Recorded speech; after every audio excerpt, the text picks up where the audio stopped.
There we go. All right, everyone. Hello and welcome to tonight's election coverage stream. We've got several key primaries for you tonight. We've got ones coming up. Polls have closed in Mississippi and Illinois right now. New York will be coming at 9 o'clock. I believe we have several others. Colorado coming up at 10. And then at 11, we got Utah. So we got a lot of elections to cover for you. Oklahoma at 10 o'clock tonight, too. Oh, yeah, Oklahoma. It's got not one, but two Senate primaries. So we'll have a Kraz and Dylan be joining us later. Kraz had a bit of an issue with his computer. He's going to be here in a little bit. And then Dylan will be joining us later in the stream. So I'm going to go ahead and throw it to Joe here. Just kind of get us started. What races are we following here? What are we looking at? I know we got these two Missouri runoffs. Yeah, sorry, Mississippi. We got these two Mississippi races. Tell us a little bit about them and tell us about the Illinois races we're watching as well. So, yeah, obviously 8 o'clock poll closing time. We've got two races kind of in each state where incumbents are endangered here. In Mississippi, of course, Stephen Palazzo in Mississippi's 4th Congressional District has been well known for a while. He's been on our watch list for a while as someone in danger of being primary. He only got around 31% of the vote in the first round. He'll be going against a sheriff from the area, Mike Ezell.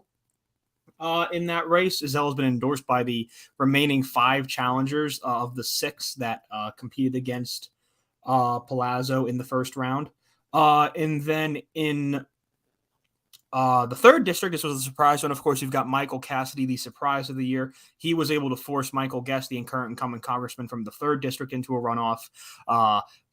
Guest was caught sleeping there. We'll see if that continues into tonight. And then Illinois, we have 2 member v. member primaries due to not only Illinois losing a seat in the Southern district that cut up an R seat, but also the Illinois legislature also created a second majority Hispanic seat in the Chicago area, which forced 2 Democratic members of Congress together. We have, of course, in Republican in the Southern seat, Mary Miller versus Rodney Davis. That'll be certainly an interesting Republican primary to watch tonight. Trump actually went to Illinois to campaign for Miller over Davis tonight. That's going to be a really key one to watch. In the new 15th district, that's a pretty safe R district as part of the new Democratic gerrymander there of the map of Illinois. And then the new 6th district, Maureen Newman is going against Sean Casten. That'll be an interesting Democratic primary to watch as well. We have this progressive versus more moderate, again, watching tonight. But, of course, Newman is someone who has had struggles with some ethics issues in her time in office, the biggest one being that she reportedly offered a job to an opponent in the 2020 primary who probably would have stolen votes from her and then did not follow through on that when it happened, which is kind of a no-no in that regards. But it certainly will be interesting to see, though, tonight as we kind of continue to go along there tonight. That's kind of the first results, but there's a lot of numbers tonight. Imagine if we had New York House races tonight, Eric. Obviously, those aren't happening until August 23rd because of the forced redistricting by the New York Appellate Court over their maps. But so we're in for a really fun night, though. Colorado has some really interesting races. Oklahoma obviously has some interesting races as well. There's the House race to replace Markwayne Mullin, as well as a special Senate election primary where Markwayne Mullin is running currently to try and see if he can get over 50% to replace the resigning Janet Inhofe. Utah has some primaries that could be interesting tonight. Interesting to see how challengers to, I believe, Mike Curtis and I forget who the other one, Blake Moore. We'll interesting to see how they both have challengers to their right. Interesting to see how those two go off again here. So it'll be interesting to see really kind of here where this goes tonight. Obviously, I believe we have no results in yet from either of the key races in Illinois or Mississippi that we're watching tonight. But as once we get those results first in, we'll certainly be on the phone here talking with you guys. Yep, and so let's also let's go ahead and get into a little bit of this here. I know we talked the Illinois gubernatorial Republican primary. We're going to be keeping an eye on this. Republicans had a recruit they really liked for this primary.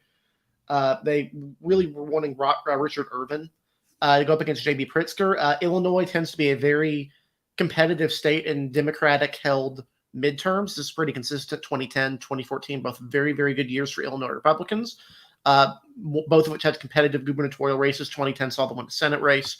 2014 saw them win a gubernatorial race. However, it looks like Republicans are not going to get the recruit they wanted here. Pritzker is not the most popular governor in the world. He's got a lot of money, and he has a more Democratic state, relatively speaking. The Chicagoland area in particular is a lot less willing to vote for Republicans these days. Republicans are hoping that Irvin will be someone who can win back a lot of the suburban voters, but really the more downstate heavy GOP is focused on a different candidate, Darren Bailey, who we expect to win the primary in all likelihood. Yeah. Bailey is not quite a nutcase, but he's far too conservative for the state of Illinois. We wouldn't be surprised if this race is reasonably close to some degree, and by close I mean maybe 10 points or so. But without a really quality recruit here, it'd be really hard to see Republicans making this thing really competitive, which is a substantial loss for them. Obviously, they've really wanted to take back Illinois. It has been more Republican down ballot. It's been more Republican in these off-year elections in Democratic presidential years, but we don't expect that to be the case this year. Much to the chagrin of the Illinois Republican Party or whatever is left of it. I think whatever is left of it is the more proper term. That's for sure. Mm-hmm. Yeah. Republicans have basically traded all of their support in the Chicagoland area for downstate. They have almost complete dominance in downstate now. At the presidential level, only a handful of counties remain Democratic. There, Democratic gerrymandering has allowed a couple of additional congressional seats to survive downstate.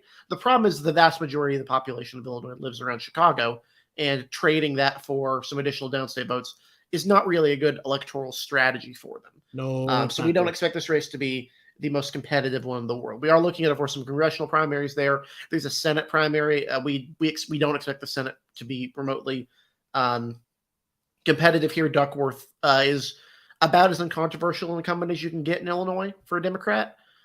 She's not extremely unpopular. She has downstate ties. She did very well in downstate in 2016, relatively speaking. So we don't expect that one to be competitive, unlike, say, the 2014 Senate race in Illinois, which was within 10 points, which was about 10 points. Not competitive, but not a blowout. We would expect Duckworth to do substantially better than that margin. Mississippi as well. Let's talk about some of those attacks that have been going on. Obviously, we'd expected Palazzo to be facing a bit of a struggle here. The big one though is Guest. Guest voted for the January 6th commission. That rankled a lot of conservatives, evidently, and many of them blindly cast their votes for Michael Cassidy, who had only recently moved to the state of Mississippi, who had a platform which can be generously described as unorthodox. Among other things, the proposed social spending programs in his platform would have led to some of the estimated $48 trillion. Even if you say half that, that's still far more than any Republican in Congress has proposed. He's pushed back on these. He's removed some of those items from his platform. But I think we think Guest is in a lot better of a position than you would expect for someone who who finished in second in their primary as an incumbent. The Republicans have been pretty persistent in their messaging against Cassidy here, who has his own specific issues, to put it lightly. Yeah, the attacks on Cassidy have been quite quick, and it's been quite quick.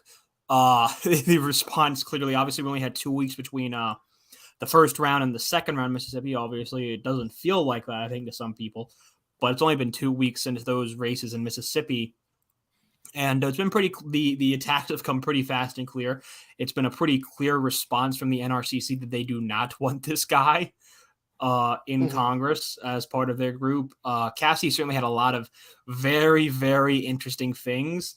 Obviously, I think someone in the comments mentioned it, but obviously maybe one of the more interesting ones was that he wants to pause immigration and then to replace the immigrant farm workers.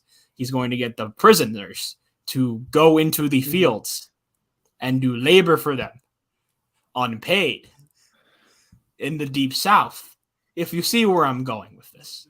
So, a bit problematic. Yes. A bit problematic, one would say, potentially.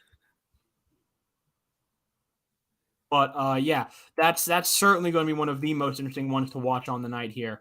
As I say that, though, I think we might be starting to get some of the first big results here out of Illinois. Nothing out of the 6th yet, but the 1st district, This is the race to replace Bobby Rush. This is a African-American seat, in the first district, and this is a very, very safe Democratic seat. There was a lot of talk around Jonathan Jackson. He's the son of Jesse Jackson in this seat, but right now, very, very early results in from Will County, though. This is not the Chicagoland part, but Karen Norrington Reeves. Yeah, Will is the more Republican of portion Will. of this district. Yeah, Will is the Republican part of the seat. Yeah. Because it does stretch That's out of nothing exciting. Chicagoland into some Republican areas that have no place being in this district. Not quite as bad as the second district, though, which stretches all the way down to near Champaign, which is just a ridiculous district. But I do want to look. One race we're going to keep an eye on is the 7th district. Danny Davis is facing a primary challenge. He is a progressive member of Congress, but evidently he's no longer progressive enough. He's been outraised, and he's also old as hell.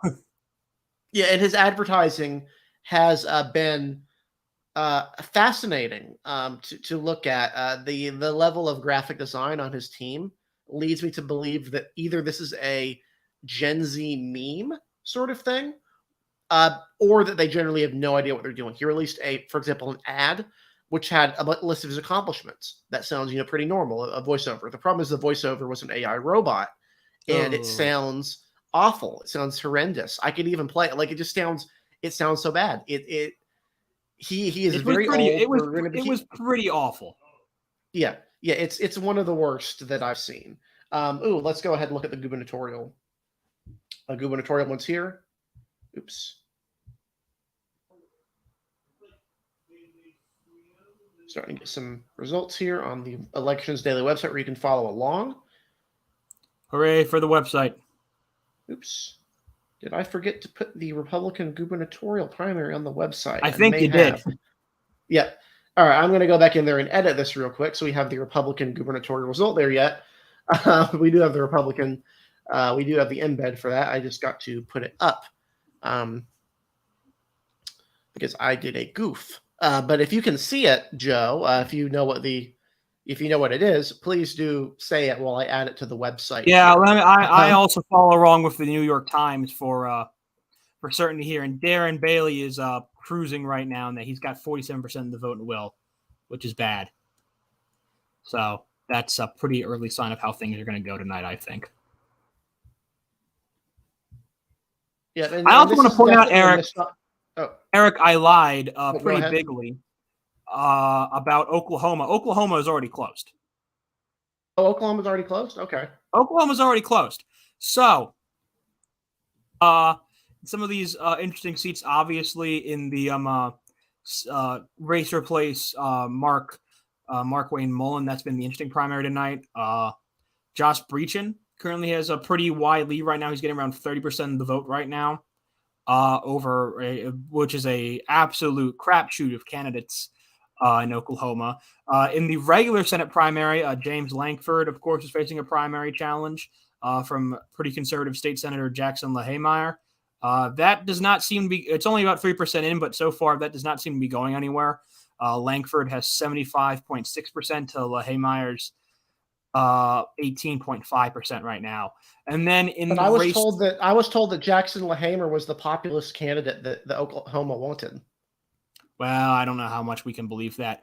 But then the special between it to replace James Inhofe on the Republican side. Mark Wayne Mullen currently has 41.6% of the vote. T.W. Shannon is in second with 20.3% of the vote. I should remember to mention that in Oklahoma, without 50% in primaries, it would go to a runoff. So if no one in that second district or in that Senate primary gets a 50%, we head to a runoff between those candidates. Just as a reminder, folks. Have you done some fixing, Eric? Hopefully. I'm trying to get back into the website here. And we already have a call now. It has been called now officially that James Lankford will be renominated to the Oklahoma Senate seat by Decision Desk HQ. DDHQ has already called it for James Lankford. He has already won his race.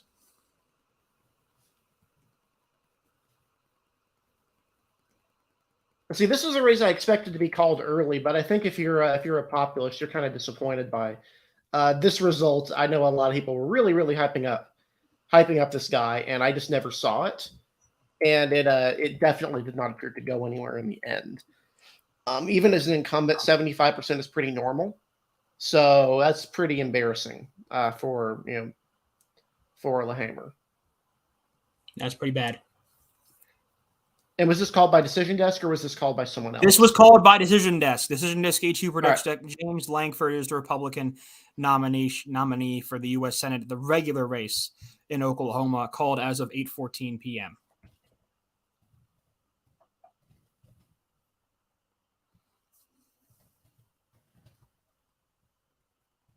So,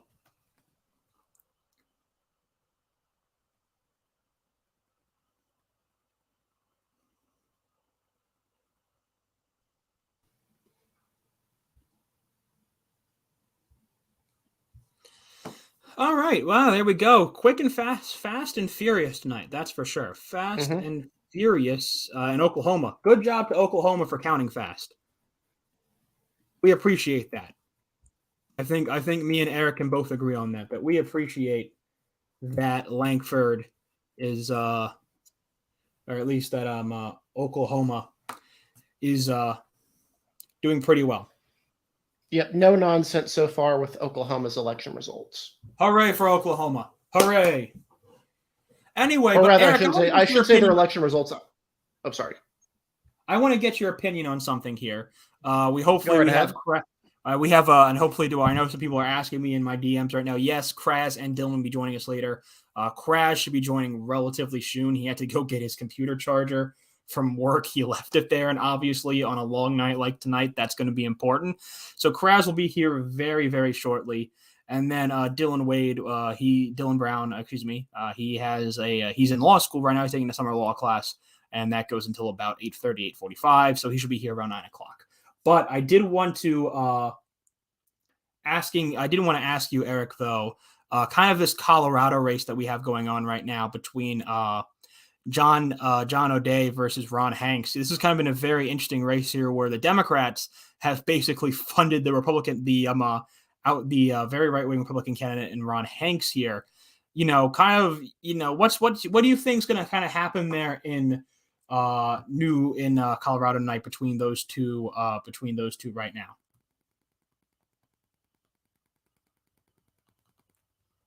Any thoughts on that? You're muted. You're muted, Eric. Something's wrong with your mic. Yeah, my audio just cut out from literally everything you just said while I was trying to get something posted on the other end, so I heard literally nothing of what you said. Okay. Can you hear me now? Very unfortunate. Yeah, I can hear you now. Can you hear me? Okay. I was asking about the Colorado Senate Republican primary. Democrats obviously have basically funded Ron Hanks there as the nominee. They put him about $4 million into trying to boost his campaign. So I just kind of want to hear your thoughts about what's going on there tonight, and kind of how, if Hanks wins, kind of just the general details of kind of how that would probably make Republicans feel going in, and kind of how they've had to deal with maybe how they've not maybe properly dealt with some Democratic influence in their own primaries this year.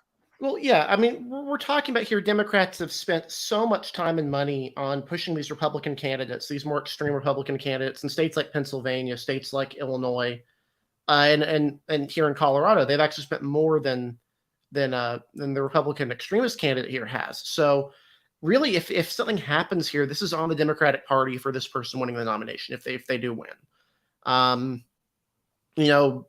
I have said before, I don't think that's what you do. If you truly think democracy is at dire risk of imploding, I don't think you support extremists on the other side.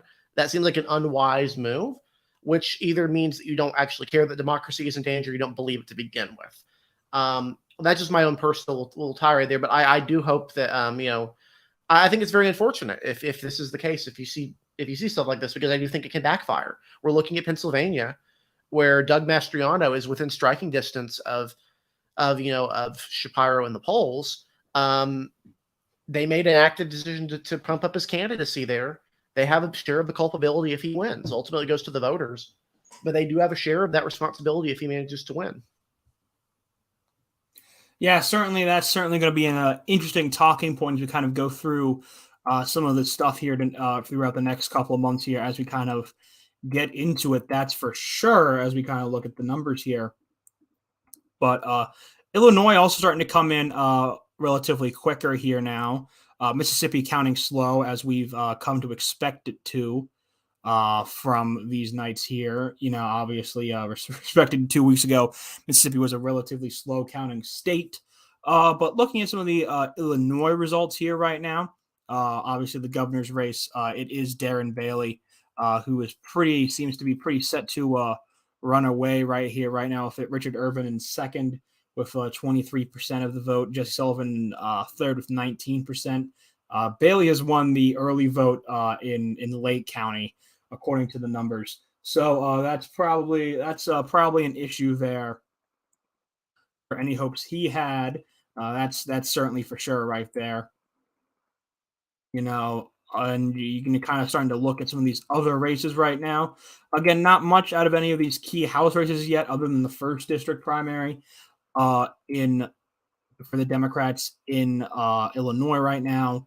Mississippi has nothing. Oklahoma, obviously, we're certainly still watching those. That's for sure right now. It's been a relatively fascinating night there. As we expected to be, but they're counting very, very fast in Oklahoma, which we appreciate certainly a whole lot here at Elections Daily. We certainly pretty heavily thank them for that. Mark Wayne Mullen hovering around 42% right now in the race. If he can cross 50, he wins outright. If he cannot, that means that he would go into a runoff right now with who is T.W. Shannon currently.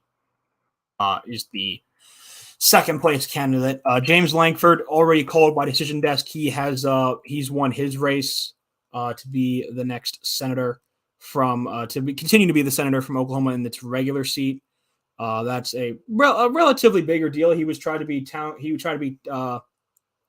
targeted by people on the farther right edge of the party. That seems to have certainly failed, even as more results have come in on the night. He's hovering right above 70% right now. And so it seems to be set to be a pretty good night for Lankford and kind of his candidates that he supports. That seems to be set to be a pretty good night for him in that regard. In terms of governor as well, Kevin Stitt, while coming under some scrutiny, is right now also running with it. He's got around 67% of the vote right now over his next closest challenger in Joel Kinsel. And then in the second congressional district in Oklahoma, Avery Fricks and Josh Breachin are neck and neck right now. They each have the landslide margins of 16 and 15% right now. So as we continue to go on here, but folks, thankfully, welcome to the show. Kraz Grant. I know. Aren't you all so glad to see me? Oh, thank the Lord. Needed a all right, so what do we got cooking right now? All right, so right now, polls of course closed in Oklahoma, Mississippi, and Illinois. We have nothing really out of Mississippi yet. We have basically nothing out of that yet. We have Oklahoma. We've already called it for James Lankford against his far right primary challenger Jackson Lahmeyer. We have decision desk has already called that. In the Senate special race, Mark Wayne Mullen is pretty well running away with it, but he's hovering just around 43% right now, so that's not enough to clear a runoff. And then that second congressional district to replace Mullen right now, obviously, the two top leaders right now have 16 and 15% respectively. So when that time comes for that, that's pretty clearly going to a runoff there as well.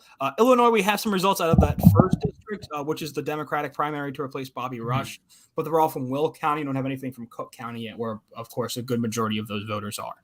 So that's kind of where we're at right now. There's the quick recap for Kraz right there. So not a whole lot that's super duper interesting yet, but certainly. I'm surprised Scott Pruitt's doing nothing in that Oklahoma. Oh yeah, he's got nothing right now. He's at what, 5%?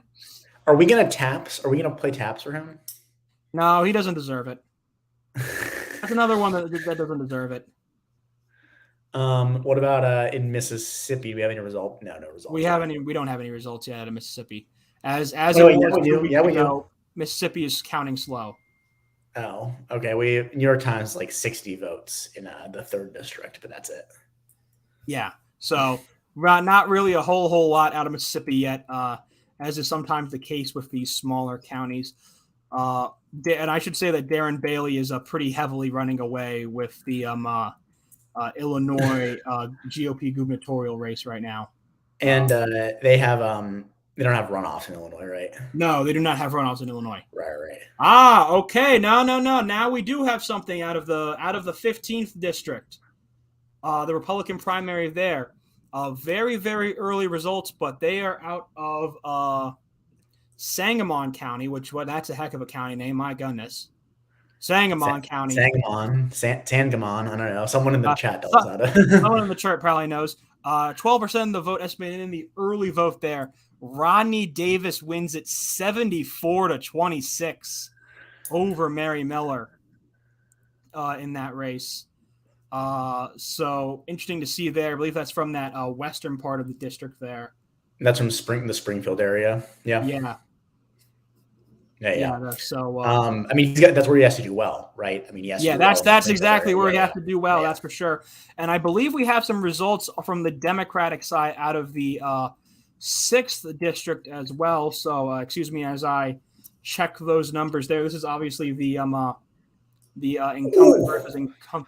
How bad is it, Kraz? Oh my goodness!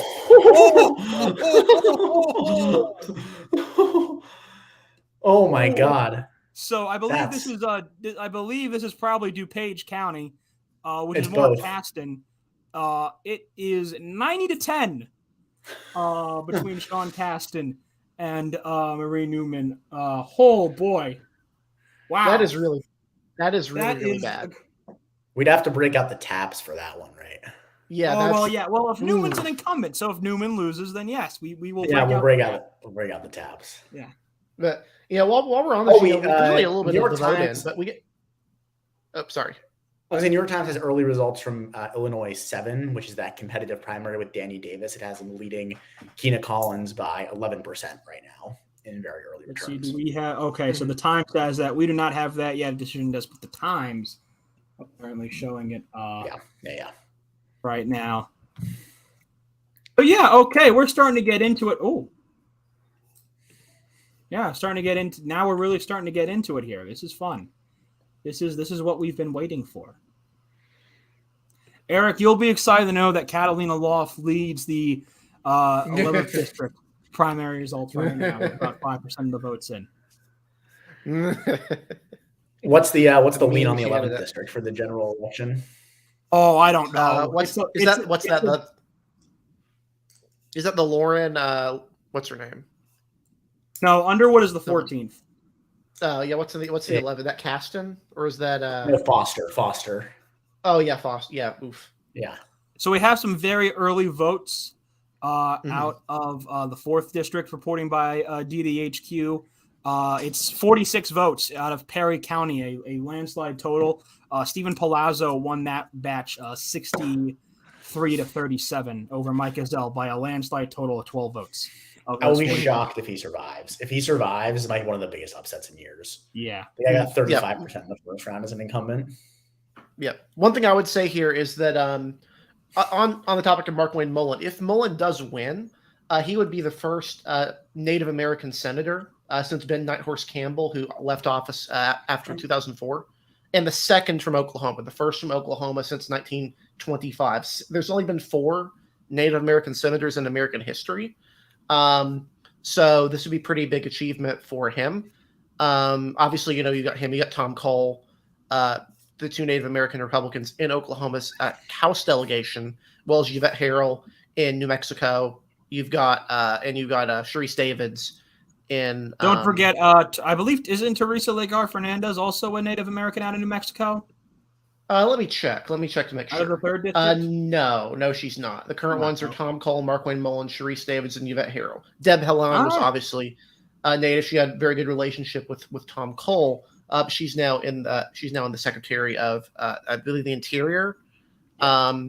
So there's only 4 now. This would be one in the Senate as well. So that'd be pretty substantial Not a huge policy change though in Oklahoma. Tribal politics are kind of weird in Oklahoma as to where things are going. I believe actually even the current governor Stitt is enrolled as a native, but he has enacted policies that native tribes in Oklahoma very much disagree with on almost every level. So, ladies and gentlemen, we've got a full stream tonight. Welcome to the show, Dylan Brown. Hello. We've got 30 minutes. We got a full panel. So, also, I want to give my buddy Mark from school. He was an intern in Frank Lucas's office, and don't worry, Mark, your old boss is doing just fine right now. He's got 67% of the vote in his primary right now, as he did take on some pretty new area, especially around the Oklahoma City area. But yeah, so just want to let you know, buddy, don't worry. Your boss seems to be safe right now. Did I miss anything exciting? Do we get to play taps for anybody? Oh, yes. Marie Newman yes. coming. Aw. Marie Newman lost the DuPage County early vote 90-10. That's disgusting. it's almost as disgusting as bribing a competitor to get out of your house race in exchange for a job, and then not. That is also gross. Yeah, that's not great. And if you do that, you especially don't want to write a contract saying you're going to do that. No, Yeah, the contract is a bad idea, one has to say. Dylan, no, you're in contracts right now. Yes, so you should. But I wouldn't write a contract to do something probably illegal. This is true. And also, if she had taken 1L contracts, she would know that actually it doesn't need to be written to be a legally enforceable contract. So correct. And she would know that a contract to do something illegal is unenforceable. That is also true. There we go. This is good. We love our lawyers. This is why more lawyers make it. Don't we love our lawyers? Don't we love our lawyers? Don't worry, we're the only two lawyers here. True. This is correct. Yeah, look, Sean Casten sucks. I'm kind of hoping he has a primary challenger in 24 because Newman was not it. Newman just she barely campaigned, it seems like. It's worth noting that what are you talking about? Yeah, I mean, she didn't do the Danny Davis. Well, Danny Davis may still survive, so I would hold on that. Oh, I am holding on that, but if Danny Davis wins, it won't be because he ran a campaign. That's very true. I do want to mention that the Republican Senate primary in Illinois is really interesting, mainly because Republicans, if they could, would almost certainly swap their Senate and gubernatorial nominees. The leading Senate nominee is Kathy Salvi, who is an aggressively normal Republican for Illinois. Her website does not even mention election integrity, from what I can tell. It's focused. A Republican in 2022 not running on election integrity? Yeah. It's focusing on securing the border, all that sort of stuff, education. Yeah, we're going to secure the Illinois border.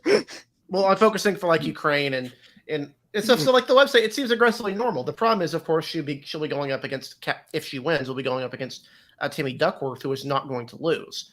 So yeah, Republicans would very much like to swap these nominees in all likelihood.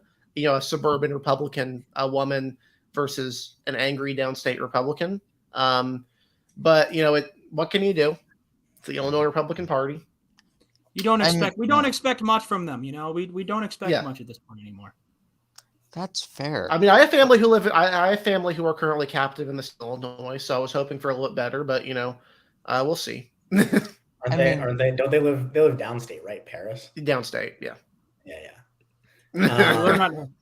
I don't know how captive they are then, Eric. It sounds like they're amongst like-minded people. Well, yes, but I mean, from what I can tell, the old area, my dad's old city would probably be in the 2nd district right now, Paris, which is near Champaign. I'm pretty sure it stretches all the way down to there, or not Paris. It would be Paris, I think. No, basically it's right next. The 2nd district stretches all the way down, halfway through downstate Illinois, so they would probably be stuck in the district anyway. Mark Wayne Mullen is up to 44% of the vote with 6% in, estimated by DDHQ. Is Mark Wayne Mullen? I recognize that name. Why do I recognize that? This is for that. He's a House member. This is for that special Senate election. in Oklahoma to replace Inhofe, who's resigning. Oh, Yep. okay. I want to It's point a out. legal special election. I want to but say, I do want to throw this to Kraz. I want Kraz to talk about this. How could this special election that Oklahoma is holding for its Senate seat, how could that technically be illegal? Because so this is, I haven't seen this theory batted around that much, but I have seen it. I think it's kind of interesting that like the 17th Amendment is what governs how states elect their senators. So originally it was the legislatures, and then they passed the 17th Amendment to say that they were directly elected. But the 17th Amendment has specific procedures for when governors get to fill vacancies and call special elections. And it says, when there is a vacancy, the governor shall issue a writ of election, provided the legislature gives procedures for filling a vacancy before the election happens. And of course, in Oklahoma, there is no vacancy yet. There is no, like, Inhofe is not leaving until after this election is over. And so the basic theory is that, like, because the 17th Amendment governs how states run Senate elections, they don't have a free-floating power to just like issue writs of special elections outside of the time when there's a vacancy, because there's no other like procedure for them to do it because it's not granted anywhere else. The power of the Constitution, ladies and gentlemen. Yes. So, but anyway, Markwayne Mullin looks to be headed to finish first, but he does is he going to reach 50? Do we think? Well, that's what, it's only 6% in. That's kind of the interesting story here. Right. Whether or not he reaches 50. Because if he doesn't, it's almost certain that he'll face T.W. Shannon. I believe he was Eric will correct me on this if I'm wrong, but I believe he's the former Oklahoma Speaker of the House, State Speaker of the House. I believe previously.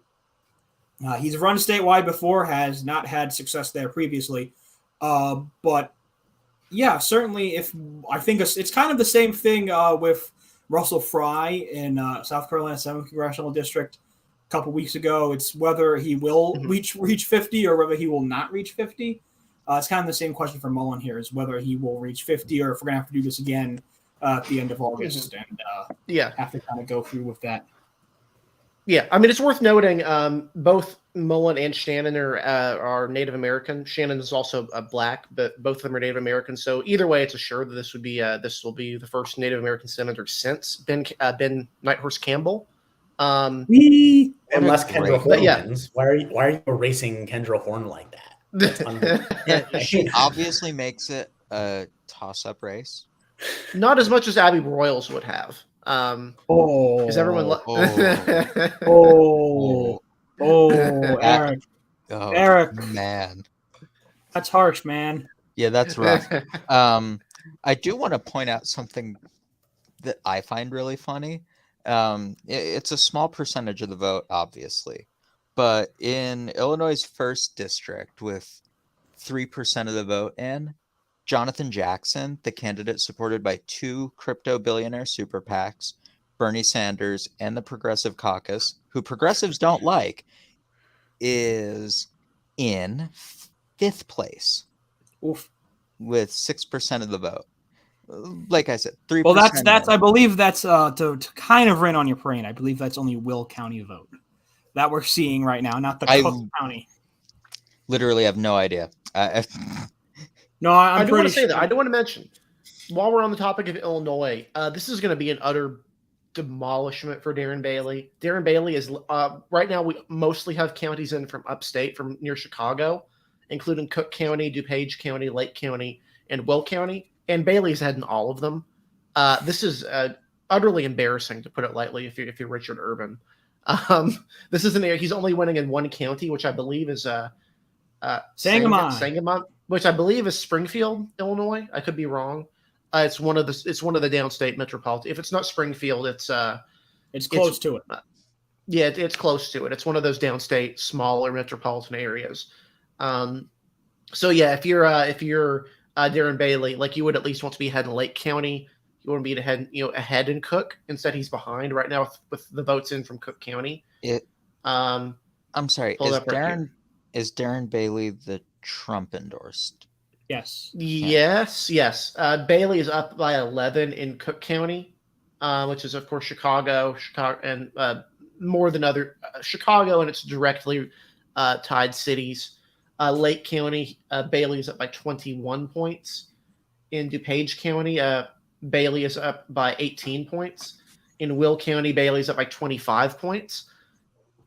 These are counties, again, you would expect to win these counties, or at least, not lose them by horrifically bad landslides. If he's doing this badly upstate, he's going to be utterly demolished downstate. And there's what are really no Bailey's doubt about it. prospects for the general election, do we think? Darren does Bailey Bailey- is pretty bad. Pretty bad. Like, what does he have any baggage? Like, what's his deal? I think he's just a nut job a little bit. I think he's, or at least he's like borderline nut job. We have our first results in from the 7th.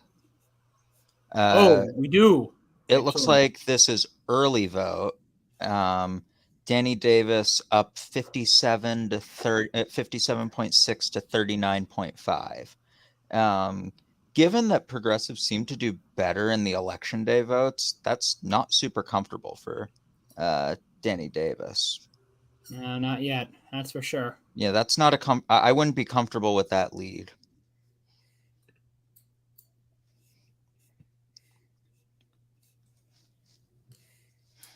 I also want to bring some attention to the 3rd district. That's the new Hispanic Yes. majority seat that's been drawn for Democrats in the Chicagoland area. Delia Ramirez so far is running away with it. She has around 69% of the vote right now. That was for a drop in there. Yeah, Ramirez was supported by Working Families Party, Our Revolution, AOC, Bernie Sanders. She had basically all the progressive infrastructure behind her. But Villegas really outraised and outspent her. So that's actually it's surprising that she's winning by that much.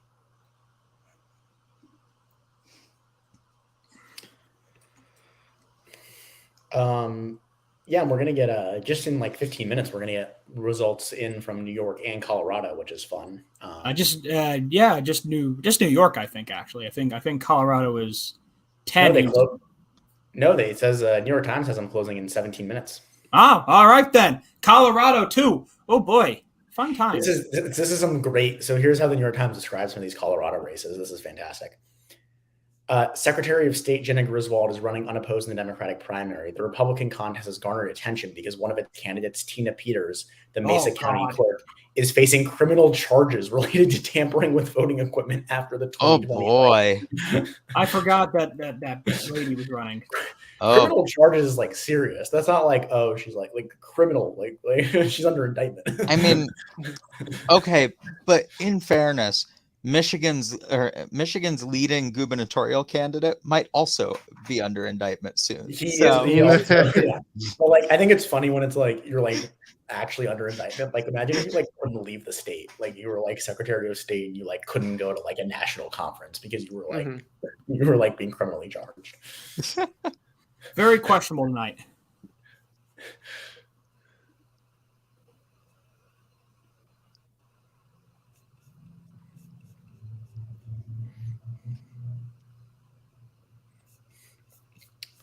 We also have results in from the South Carolina runoffs. Looks like. Oh, we have. Sorry, Kraz. Hate to interrupt that. Yeah. But we've got some more numbers in from that 15th district race. Let me check. I'm trying to figure out where they're from here. There are a lot of counties in the 15th district because of the way it is drawn. So I am trying to figure it out. But Davis's lead, he's still in the lead, but it's shrunk now to 58-41 over Mary Miller right now, which makes you think this latest drop was a pretty decently sized Miller area. As I try and search for it here, folks. I'm sorry. There are Illinois with this some of these downstate maps. Decided to put basically as many parts of counties in as possible because of how it needed to be drawn. So I feel like this is going to upset somebody in Illinois, but merge your counties, please. No, do not merge the counties. Merge counties. Most of them are very small. So most of them are very small. So the part of Warren County that came in, Miller won that batch. It's very small. Only 41 votes. She won that 56-44. So that was one part of that batch. I'm trying to see if that was if maybe this was just a Sangamon drop as well here. I'm going to check. But I don't think it was. No, it wasn't. So still trying to find it here, folks. This is the struggle. This is the struggle is real. Struggle is real, baby. Come on, Lucky Dice. Come on, let me click on the right one. Come on, Lucky Dice. Lucky Dice, McDonough County. McDonough, are you it? No. It's like we have a Ouija board, you know. It's like we're all doing a séance. Yeah. Okay. The Times will have my answer. No, Time doesn't have it yet. The Times doesn't have it yet. It doesn't have the drop yet. Yeah, I checked. No. CNN has the drop.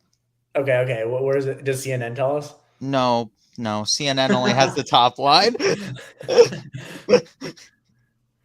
Maybe it's fraud. Maybe Mary Miller is Mary Miller is committed fraudulent elections. Yeah. We can't find the drop. Apparently, it's obviously fraud.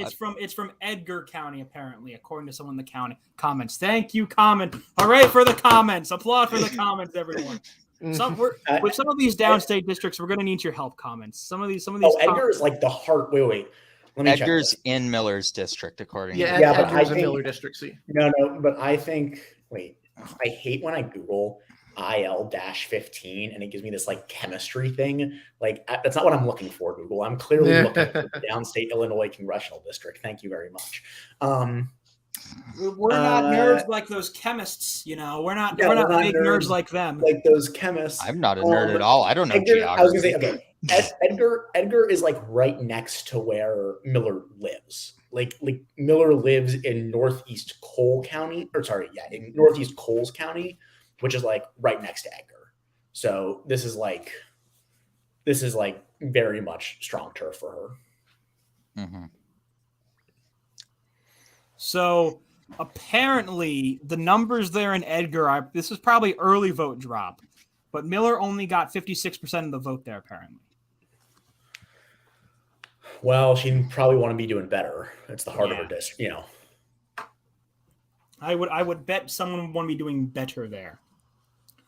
One would expect.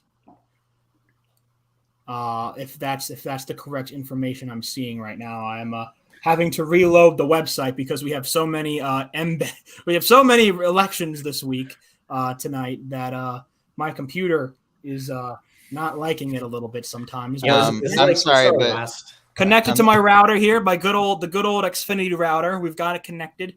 So Joe, hopefully what? I'm sorry, Joe, but you're gonna need to check again because there was another drop in the 15th. Was there? Yeah, sorry. No. You're gonna have to go to the small county map again. No. All right, come on. Comments. I'm gonna need you here. Comments. Come on, comments. While we're waiting for that, Illinois 7th has some more results in. The margin has tightened a little bit to 56-41 for Danny Davis. Okay. And of course, Danny Davis, like mentioned earlier.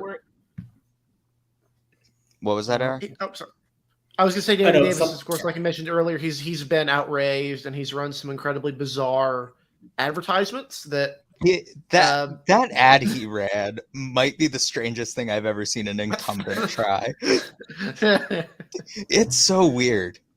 Literally text to speech. No, literally, like. Okay, so Edgar County, 44% of the vote is estimated in by DDHQ. Miller is winning that 63-37. So that other drop might have been more votes from Edgar potentially. In the comments said it's E-Day from Edgar. Okay. Yeah. And Edgar is like the most conservative Republican portion of Illinois. This is the portion of the state that's been holding referendums on whether or not to secede from Illinois. And it's passed on all of them. Yeah, I wrote an article about this. I'm going to look up the article. Wait, someone in the comments pointed out, and I just checked. Folks. What? Okay. Go ahead. The 4th district runoff, according to DDHQ, about 20% in. The difference is 21 votes between Mike Ezell and Stephen Palazzo right now. About 20%. Wait, can we Wait, can we appreciate that Michael Cassidy is currently getting completely curb stomped in the 3rd district, which I don't think know gets a if- taps, but it's kind of funny after his rise. It's 81 to it's like 95 votes, and it's 81 to 14. And Even though the time has them getting like crushed. That's rough. Also, in the Illinois 7th primary, looks like every single result we have in is from Chicago, none from Cook. That's the same thing. No, from the Cook suburbs, I guess. I don't know. CNN's website has them separated.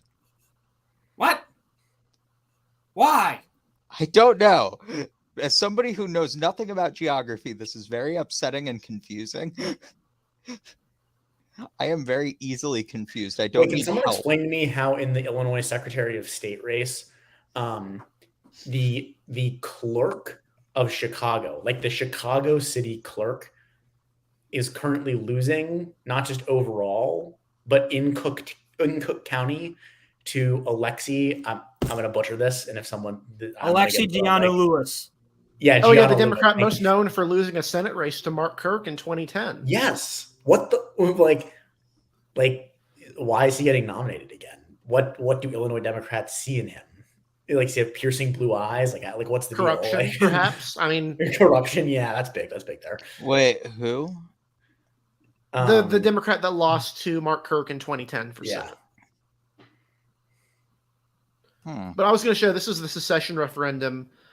This happened in 2000. There was just throughout the year a bunch of secession referendums in Illinois. Most of these are in the new 15th district. Edgar County, these all passed with anywhere from 20% of the vote to closer to 70%. And by 70%, I mean this is the margin of victory. So none of these are particularly close. But yeah, these counties do not particularly like Chicago. Darren Bailey, who will be the gubernatorial nominee, in all likelihood, has proposed actually removing Chicago from the rest of Illinois, just making it its own state at one point. That's got to be a popular proposal for the yeah, for in Chicago. It's very popular downstate, but it's not very popular in Chicago where all the votes are.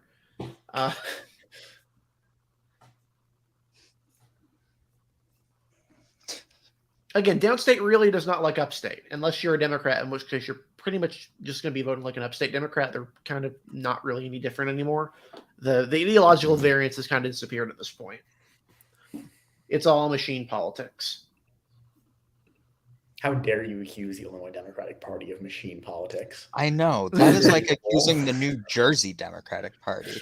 How dare you?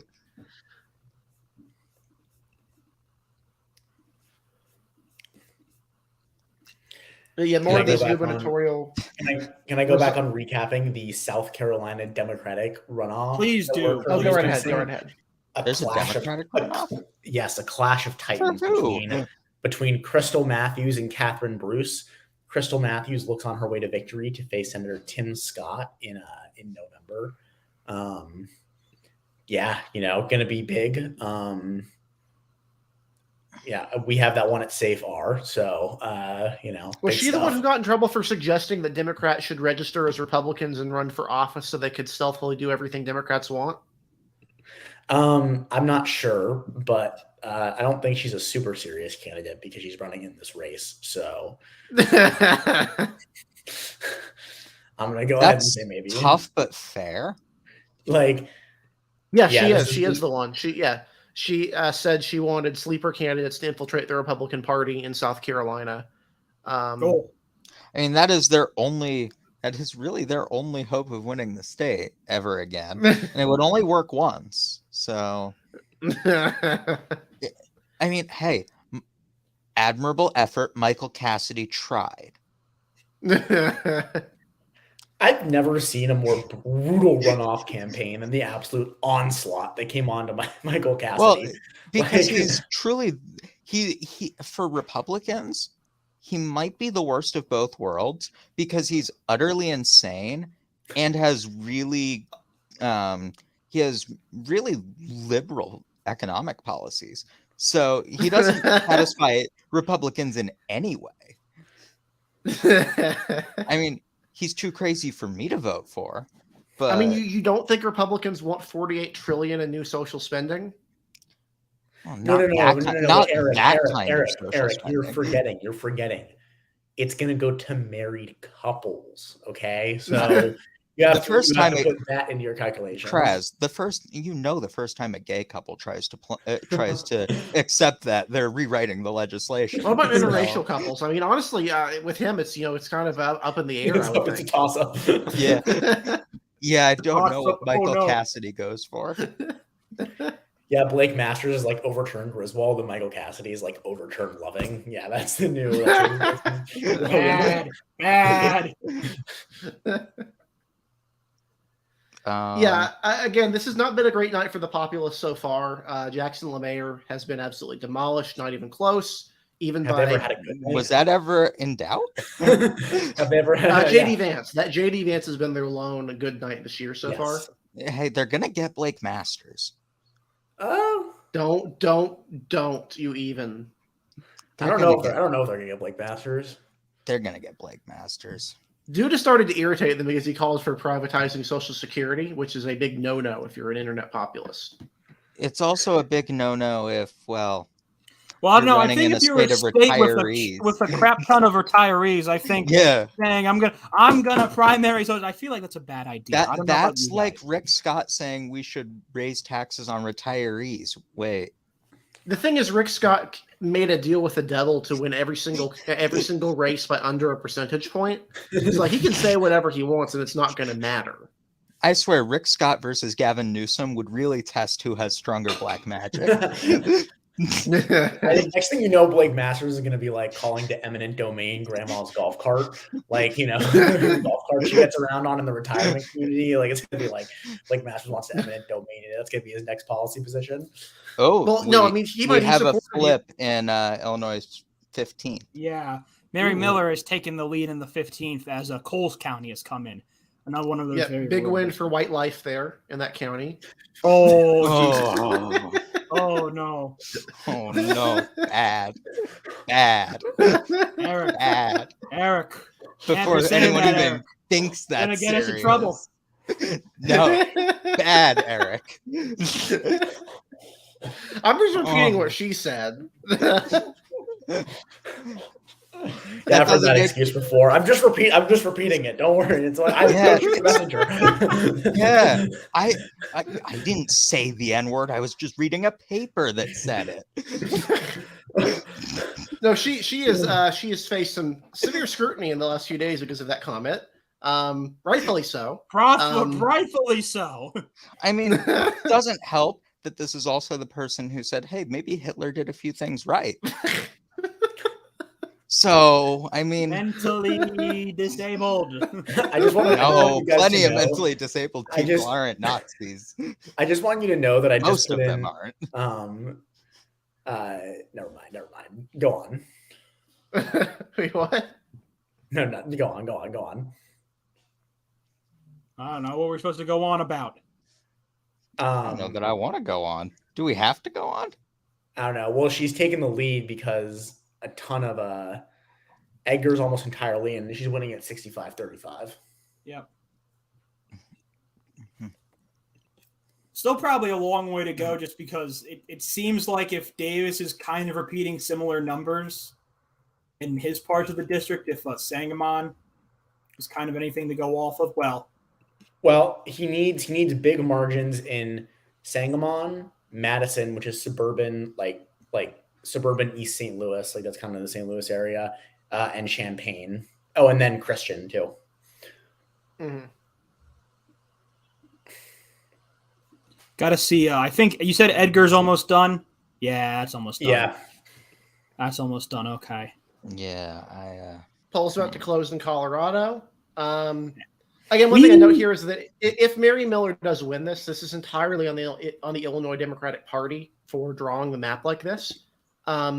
They chose to double bunk these two incumbents. They chose to eliminate the two moderate Republicans from the Illinois delegation. If this is the case, so obviously you kind of get what you drew a map for, and in this case, I drew a map which contains all of the most Republican portions of downstate Illinois.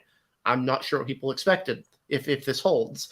It would be a pleasant surprise if Davis wins and we don't get Hitler lady back, but what can you do at this point?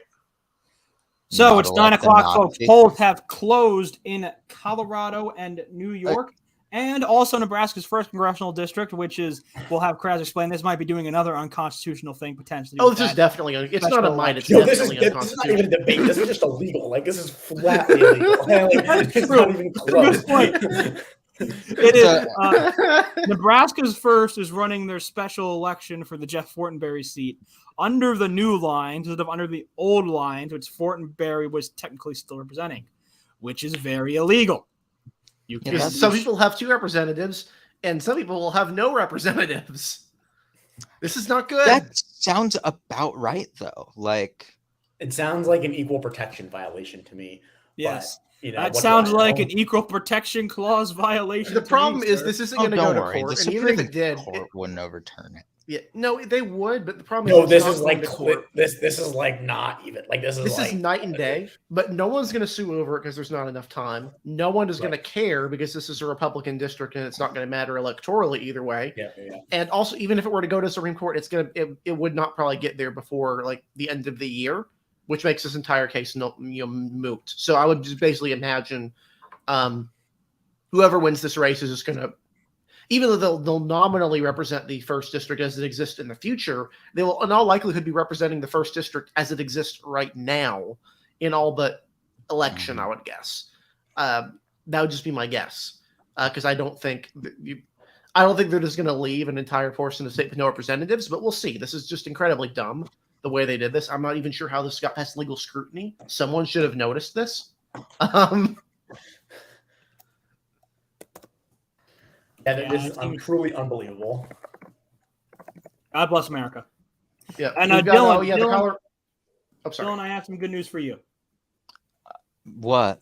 Delia Ramirez has been projected by DDHQ as the winner in Illinois of the Democratic primary in the new Illinois 3rd district, that new Hispanic majority district. Delia Ramirez has won that primary there in that very, very safe Democratic seat. Yeah, that was when I saw her at 68%. It's like, yeah, that's not. There are not enough votes with how many candidates there are to overcome that margin.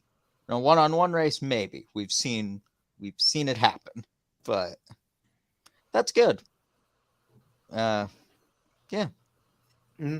As of right now, again, I do want to mention the Oklahoma Senate special. It's still Mark Wayne Mullins at about 46% of the vote. T.W. Shannon is 17%. Looks like they'll be the top 2 unless something changes. I can't imagine it's going to change too radically to get Mullen over the threshold. But if you're T.W. Shannon, you probably don't like your odds of this runoff, given you only got 17% and he got 45%. Probably not the best odds in the world there. We want to talk about Colorado a bit because we're obviously following the gubernatorial primary, the Senate primary, and the Republican side. There's also the 3rd district is drawing a lot of attention because it's had an extraordinarily large number of independent voters voting in the Republican primary. But I don't believe you expect Lauren Boebert to be in any trouble though in this district, right? We're expecting Lamborn to be the one. No, Lamborn. I will say though, like, not that I expect Boebert to lose, but like Coram does represent a state Senate district that's like entirely within this seat, and it's like pretty much a fourth of the vote, I think. So like, if you were crafting a candidate who like had some kind of chance, like it's probably him, right? Like, I don't know. Is he better or worse than Boebert? He's an incredibly moderate state senator. Gotcha. Yeah. Oh, I got some bad news, by the way. Jonathan Jackson is now ahead in the 1st district. He's at 29% of the vote. Him not this is probably him not winning would be the biggest blunder, I think, imaginable. I mean, he is probably going to be a very disposable member of the Progressive Caucus. He's not going to be a member of the squad, but he's not going to be Sean Casten. Is he going to, though? Is he going to be, hawking NFTs and cryptocurrency as a member of Congress? So that's the question here. I can't expressly rule that out as a possibility. I mean, look, we all know crypto is an amazing investment. If you guys haven't listened do we need to have another hour demolishing? I was saying, if you guys haven't listened to we like went around in a circle and like shit on crypto the other day during our yeah. I'm happy to do another hour shitting on crypto. I don't know if the viewers would enjoy that, but I'm down. I don't think we need that necessarily. I don't see a need for that person. There's certainly no need for it, but it would be fun. It would be fun. But it does raise into question the crypto endorsed candidates have ranged in political belief from literally one side of the aisle to the other. None of them make any coherent sense as a faction.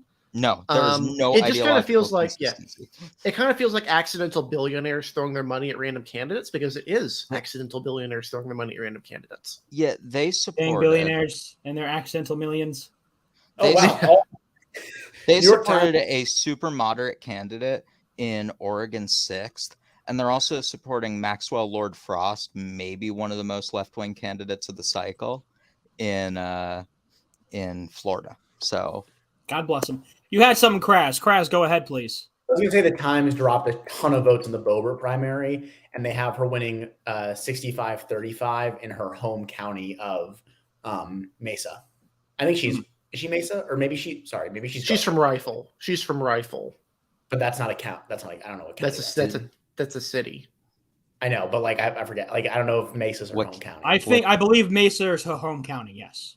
Okay, so Mesa had about 19,000 Republican primary votes. They have 26. Yeah, I think this might be like almost everything.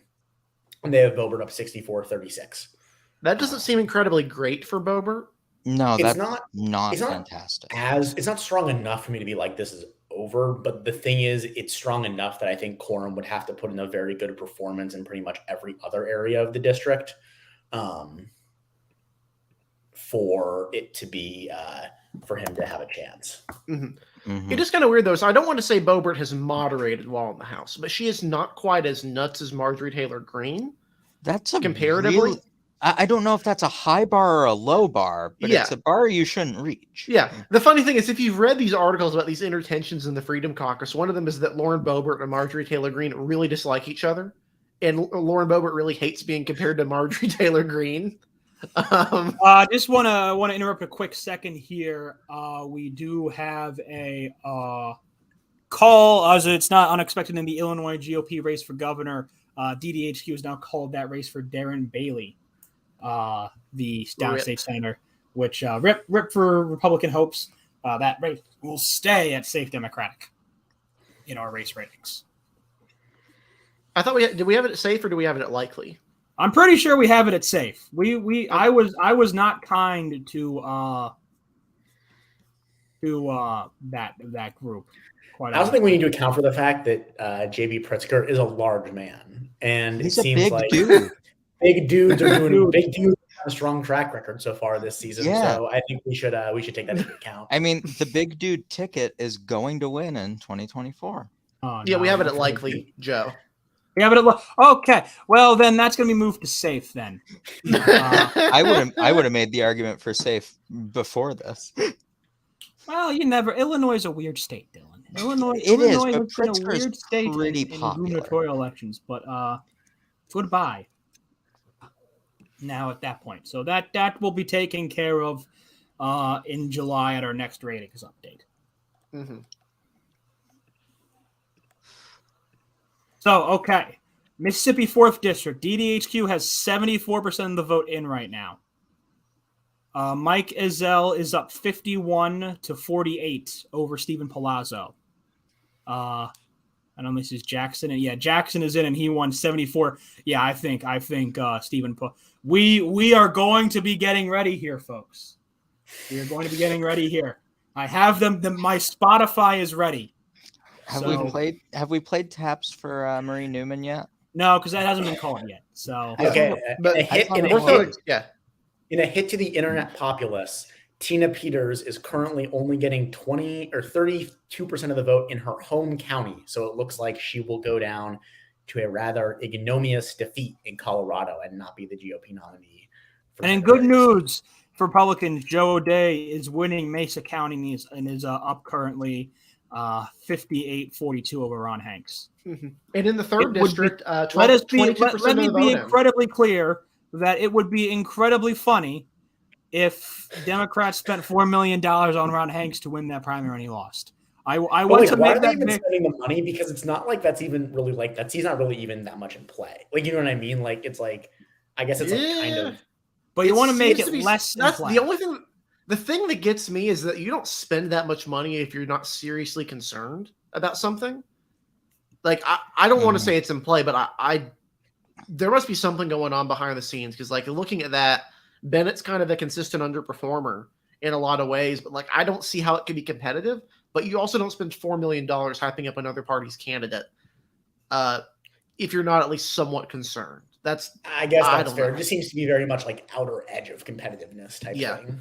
Like, I don't know what their thought process here is. Is it like, oh, we'll spend it now, so we don't have to spend it later, which doesn't make a whole lot of sense. If you just would not, if you don't have to spend it, you don't have to spend it. See, Eric, you're making a lot of logical arguments, but may I just say these are Democrats you're talking about. So, Speaking of Democrats, Michael Cassidy is down 2-1 right now with 22% of the vote. hey, we don't claim him. Wait. In the Colorado gubernatorial race, what's the deal over there? I know. Who's the GOP establishment pick there? Is it Lopez? Ghani. She was a I forget what she. I think she was a Yeah, Heidi Ganahl. Yeah, Heidi Ganahl. Excuse me, Heidi Ganahl. She was a she's something with the education. Like I forget what it is. It's a pro. I forget what it is. Those elected education positions they have in Michigan too. I forget what it is, but she was one of those. Yeah. Board of trust, board of something. Either way, she was part of something, and so I do have more results in on the Illinois 7th primary. The margin has stayed basically the same, with 36% of the vote, and Davis leads 56-41. Yeah, I'd rather be Davis. This margin is not shrinking. It's shrunk about 2% of the vote so far. So, Danny Davis. Danny Davis. Yeah. Could he's Collins, the people's congressman, according to the ad. So. According to that AI voice, he is the people's congressman. The people. As opposed, who else would he represent in Congress besides people? Corporations. According to the Supreme Court, corporations are people. So, corporations are people, my friends. I just want to mention right now in the 3rd district of Mississippi, we have Michael Guest. DDH constituency with about 22% in. Michael Guest is beating Michael Cassidy 66-33 right now, which that's just fun to see.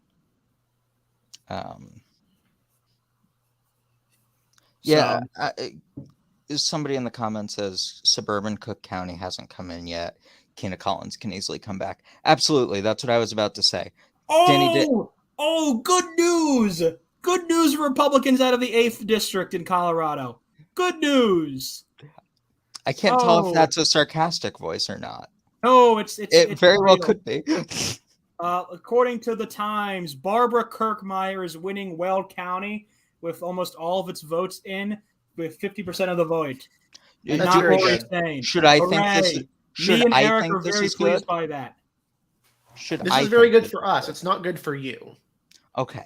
Thank you. What's the deal in the 8th? What's the run out of the candidates there? Like, what's the? Lori Sain is nuts. Barbara Kirkmeyer is a moderate Republican who'd be a very good fit for the seat. Is she the mayor of somewhere? No, that's Coleman. So many fucking people can try. Okay. Yeah, nothing from Bobert's district still. Or if you're listening to the Dash Dabrowski videos, it's Bobert. It's not Bobert, it's Bobert. So you're saying that if I do a bunch of cocaine, then it's Bobert? Can we talk about a really weird thing that a lot of election ratings people are doing that's confusing me?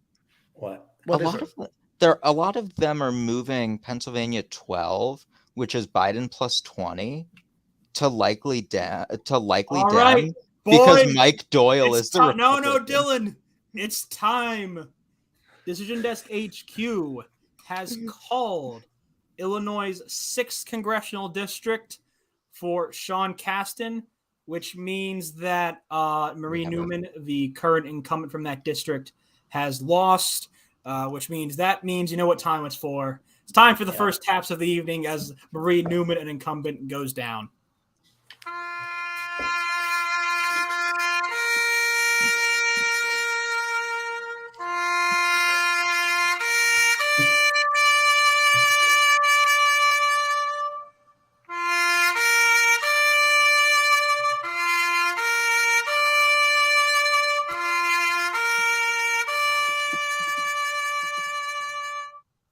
right, there we go. First one of the night.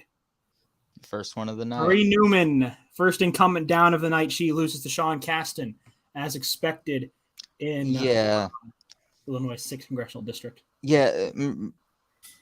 Note to progressives, don't do corruption, please. This is the second time I've had to say this.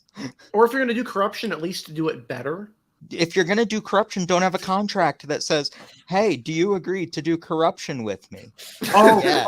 We're going right back. We're going right back to it, folks. Decision Desk HQ has called Mississippi's 3rd Congressional District for Michael Guest, which even though Michael Cassidy is not an incumbent, I feel like he was the incumbent of our hearts. You know? He was. We just feel like it's good to do this. Except we also don't respect him. Please pay your respects as we play taps for Michael Cassidy. I'm going to shake my head in protest.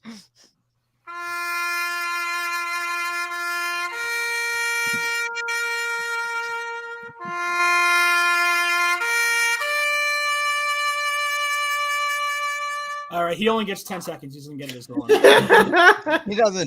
He didn't deserve 10 seconds. You were very generous to him. Well, you know what? Because it was funny. You know what? Let's be very honest. Him getting that percentage of the vote in any ways was funny. That was a funny. You know what this does prove, though? This proves that there is a socialist Republican caucus available if you just know how to brand it. You have to be socialist and insane. Well, you need to clearly, Dylan, you need to spend more time on teenage populist Twitter. Clearly, the Mo Brooks approach, if you will. You need to do more simping, and you need to spend more time on Twitter. Comment says huge jump for Kina Collins. Where? I don't see it. New York Times. Now she's only down 51-47. Oh, that is a big jump. Huge jump. Can you see where it's from? Because I'm on CNN and I don't have the paid for New York Times site, and I don't know how to cheat it. It doesn't say when you're where it's from. But that's huge. That is that's a huge number jump. That puts her back in the game. Yeah. I mean, so honestly, if that's the case, progressives get a good night out of this if she wins. Even with Marie Newman out, Delia Ramirez and Kina Collins both going to Congress would be an absolute win for them. Mm-hmm. I just see Michael Cassidy losing here as an absolute win. I do too. I was kind of concerned here for a while. I wasn't. The second we started reading his platform, it's like, yeah, this guy isn't winning. There's no chance. He came legitimately really close in the first round. He did, but it would have had to be under the radar. The minute this went to a primary, at the moment this went to a runoff, I had a feeling he was done for. I didn't want to say it because we were all having a lot of fun with him. Wait, I didn't realize that Lankford got a primary challenge from a semi-serious candidate. Yeah. Was it a serious candidate? He's winning with 70% of the vote. Yeah, he was like a state senator and everything. He had a bunch of money. A state senator went in and only got 30%? That's embarrassing. DDHQ has unsurprisingly called the New York Democratic gubernatorial primary for Kathy Hochul. Yeah, can I just say, Jumaane Williams ran this is going to sound harsh, but I think it's fair. He ran a worthless campaign. I don't know what he even did. I forgot he was running. Do you know how closely I follow progressive politics? I will say everything reporting in the Democratic primary right now is upstate, and Hochul is, as expected, clearing the table in upstate. Yep. As is Antonio Delgado, who is her chosen. So we got that jump in on the CNN page now. Wait.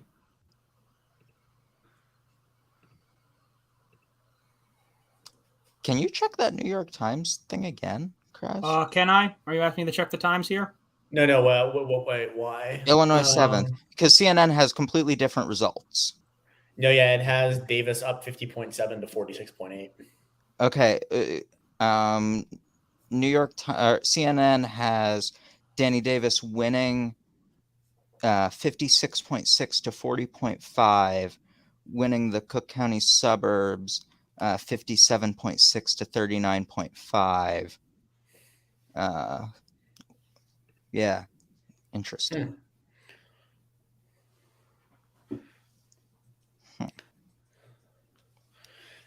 So in the New York GOP gubernatorial primary,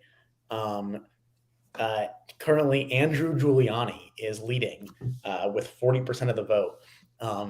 So he might end up being the one to take on Kathy Hochul in the fall. Who's to say if he has a chance or not? I think we have that one at safety. But which candidate is this? And Andrew Giuliani. Oh, interesting. Yeah. Well, he's only gave us House seat for us. Yeah, Democrats kind of avoided the nightmare scenario, which was Andrew Cuomo running as an independent. That would have been something. Well, because Andrew Cuomo can't help himself. He likes screwing over Democrats. So I could see him running as an independent. That would be pretty based. I think he should do it, Could you imagine if Andrew Cuomo ran as an independent and Andrew Giuliani ended up as the governor of New York? That'd be amazing. We would truly live in maybe the stupidest timeline. Giuliani. New York Times or CNN flipped that Cook County suburbs. That's Result. right. So now I have the same results you have.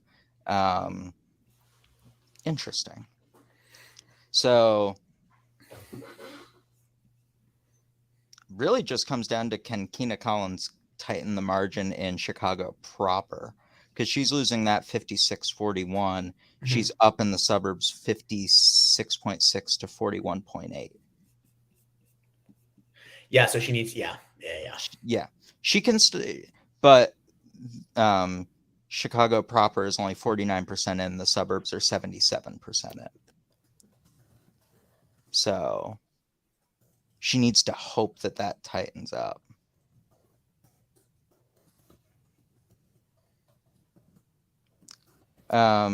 Stems 3117 says we're in the stupidest times right now. You don't know how dumb we can go. We haven't even cracked the surface, my friend. We're already in the silly zone. We're in the silly zone, but we're only in like phase 1 of the silly zone. The silly zone can get a lot sillier. It's like the back rooms. The further you go, the more weird it gets. Where did the silly zone thing start? I remember John made a prediction. What was the prediction? Do you remember? It was the Georgia. I think was it Georgia or North Carolina? No, it was retirees turn Florida red and young millennials turn Georgia blue. We'll be in the silly zone. I knew John started it.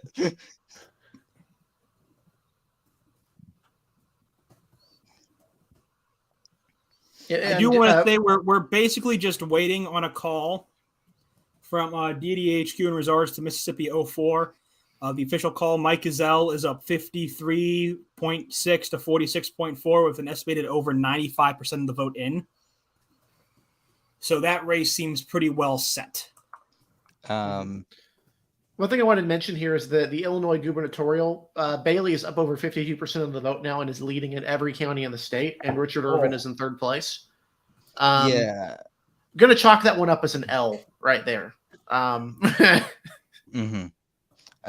I will say, even with the margin tightening, I would rather be Danny Davis right now. The people's congressman. I would rather be the people. It's a testament to Danny Davis that he can run a completely non-existent campaign and still be competitive with somebody who outspent, outraised, and out-campaigned him. Like, that is the power of incumbency right there.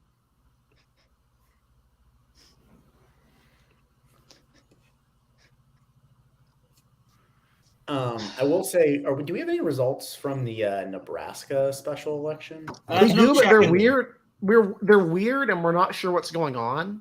All right. Yeah, it's like right now, basically most of the votes are in like Lancaster and Sarpy are going heavily for it's Pansing Brooks is up by 11 points right now with 36% in, which is really Okay. weird. It's gotta be all early vote, right? Yeah, that's what we're guessing. It's really strange. Nobody's really sure what's going on there.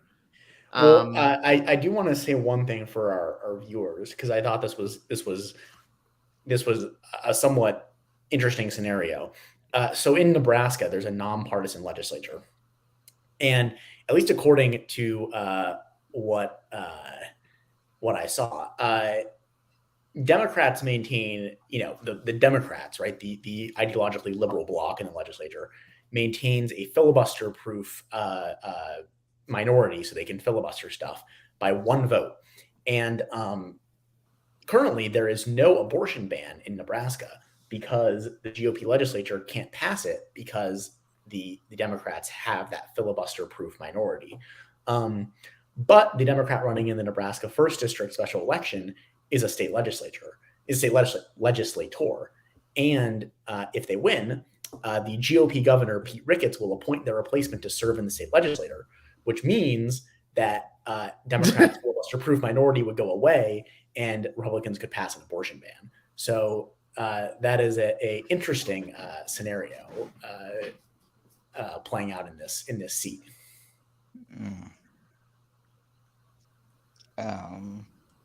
Margin tightens in the Cook County suburbs. That would be peak Democrat, though, wouldn't it? If you win a special election, but it results in abortion being banned in Nebraska. Banned. Oh, and then the result gets invalidated because the whole election was illegal anyway. Would be the silly zone? This would really be the silly zone. That would be the silly zone. Yeah, we're not there yet. We're on the highway to the silly zone, though. Highway to the silly zone. Okay, I know we probably have one of us probably knows a musician. That's the theme song for the midterms. Reutenberg, are you on the call, buddy? Just use AI text to speech. Just grab an instrumental, just do the text to speech thing, and just stick it over. I'm seeing it reported, and I don't know that this is true, that everything in Illinois 7 so far is early vote. That can't be. That right, doesn't right? sound right. That doesn't pass the smell test, but.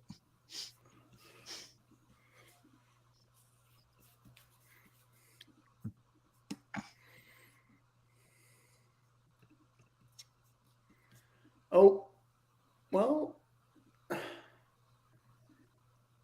Yeah, I think Rodney Davis has closed the gap a little bit, but I think Miller still has it because she's just doing so well in everywhere that isn't an urban or suburban county. Yeah, I think Miller's got it. Yeah, I still think there's enough out there.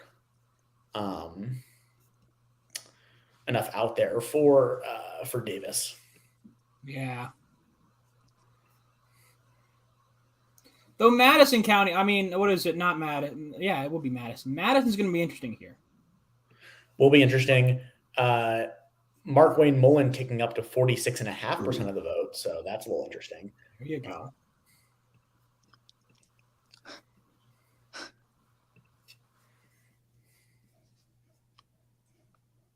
Yeah, I remember when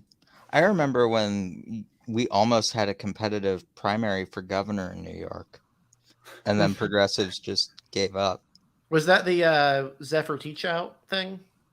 No, that was when people thought Jumaane Williams was going to run a campaign. Oh, I mean, he's really busy being the public advocate of New York City, right? What does the public advocate do? Nothing. If the mayor resigns, then they become the new mayor. Oh, Yep.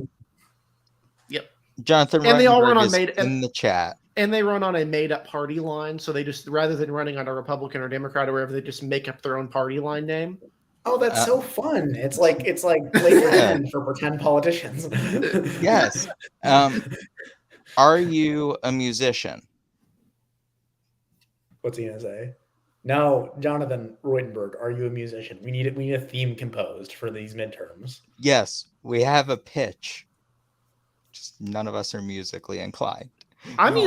I play bass guitar. I'm musically inclined for bass. But for you, And buddy. you want to compose our midterm theme song? Highway to the silly zone. Yeah. Ah. No, no.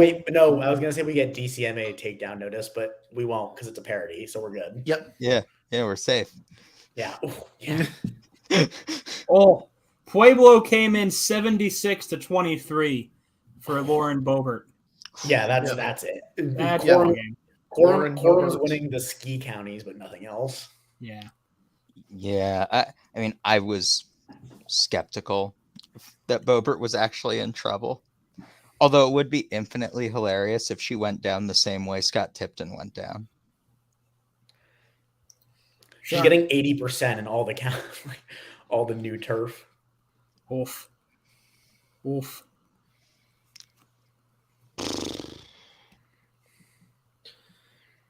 I mean, if this district had been drawn the way that Democrats would want it to be drawn, this could be a problem. But this third district is so Republican, it does not matter. Right. Democrats have been really pushing for Lauren Boebert to be drawn out into a Hispanic district. They basically took in all of liberal ski country and Pueblo. That didn't happen. And so as a result, Lauren Boebert's probably going to win this. And it's definitely going to win her congressional race. Because this is what the people of Colorado have voted for. What's the situation at the presidential level? Like Trump plus 10, right? It's that seems about right. Plus 10, plus 11, plus 9, something in that area. Maybe like the outer edge of competitiveness and like a really good Democratic. It'd be like a North Carolina 11, right? Yeah. It'd be like an outer edge, right? It wouldn't be like, Mhm. but like not this year, obviously. But that's the funny thing, though, is that like I've said this for a while. Seats like this, we're basically taking a lot of Republican rural areas and a bunch of touristy Democrats are like the worst area because the touristy Democrats are going to nominate a progressive lunatic.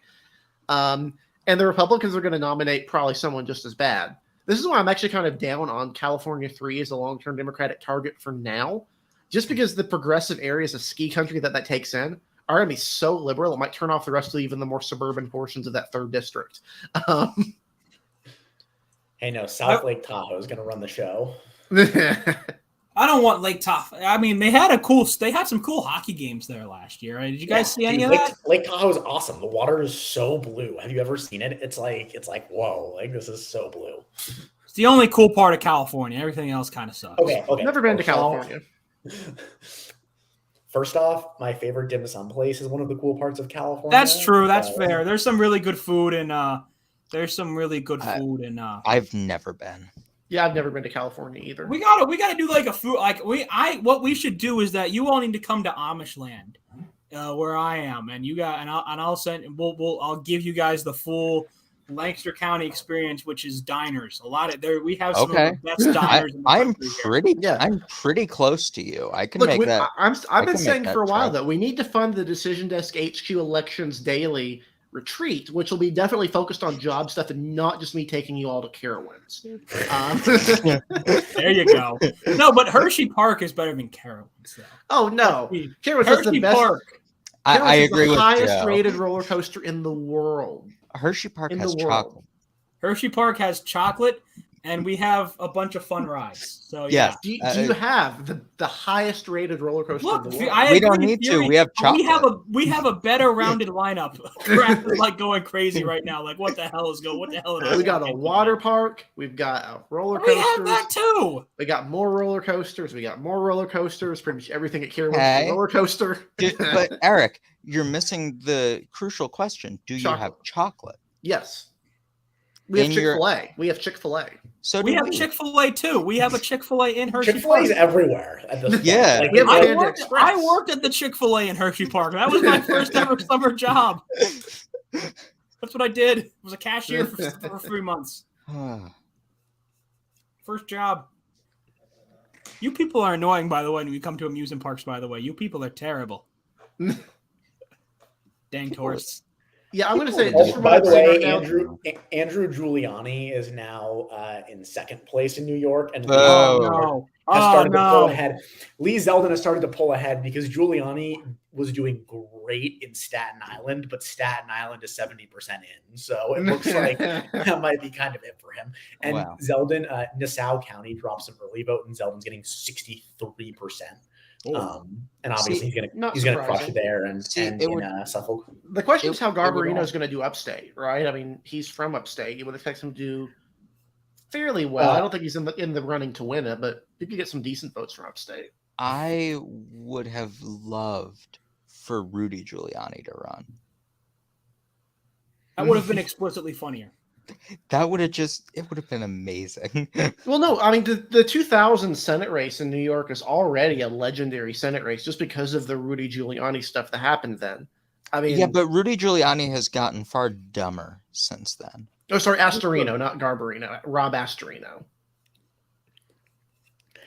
I think you just did some anti-Italian racism, Eric. It's Italian X. Yeah. Italian X. Italian X racism. Look, Italian Americans have experienced historical discrimination. You can't make fun of things, but when you go think of Italian, it's Mama Luigi or Mamma Mia.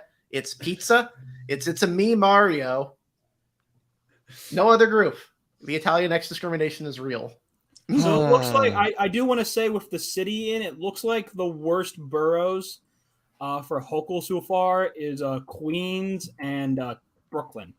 Seem to be the worst areas. How is Thomas Sweezy doing? I wonder when we do a precinct map where she's going to be doing worst. Let's take bets. Swayze is at 11%. I'm going to say Astoria, Williamsburg. What about? I want to point out that Swayze is second in Staten Island, so good for him.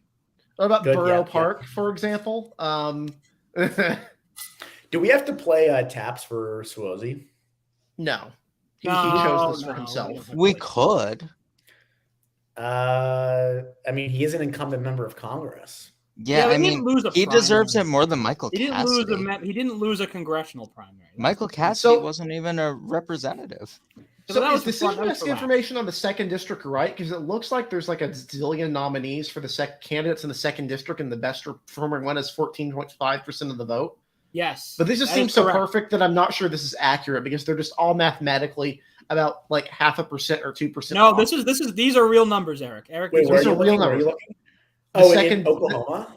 The second district Republican primary. I don't think these numbers are accurate because Eric, these are the correct numbers, Eric. There are 13 candidates.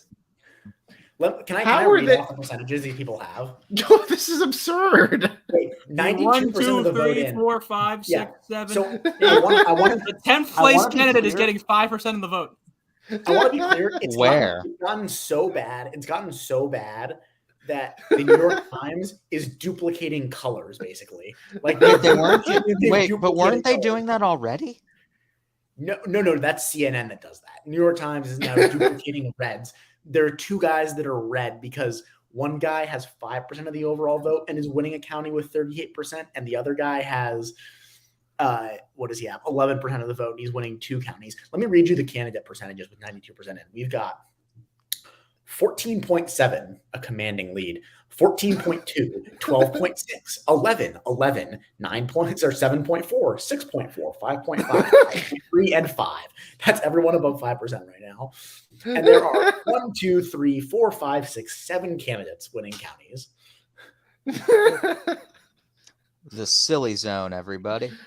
This is what, like, I'm just confused as to how it got this bad. Like, the two candidates, what looks like it's Avery Fricks and Josh Breachin. Who are these? The top two?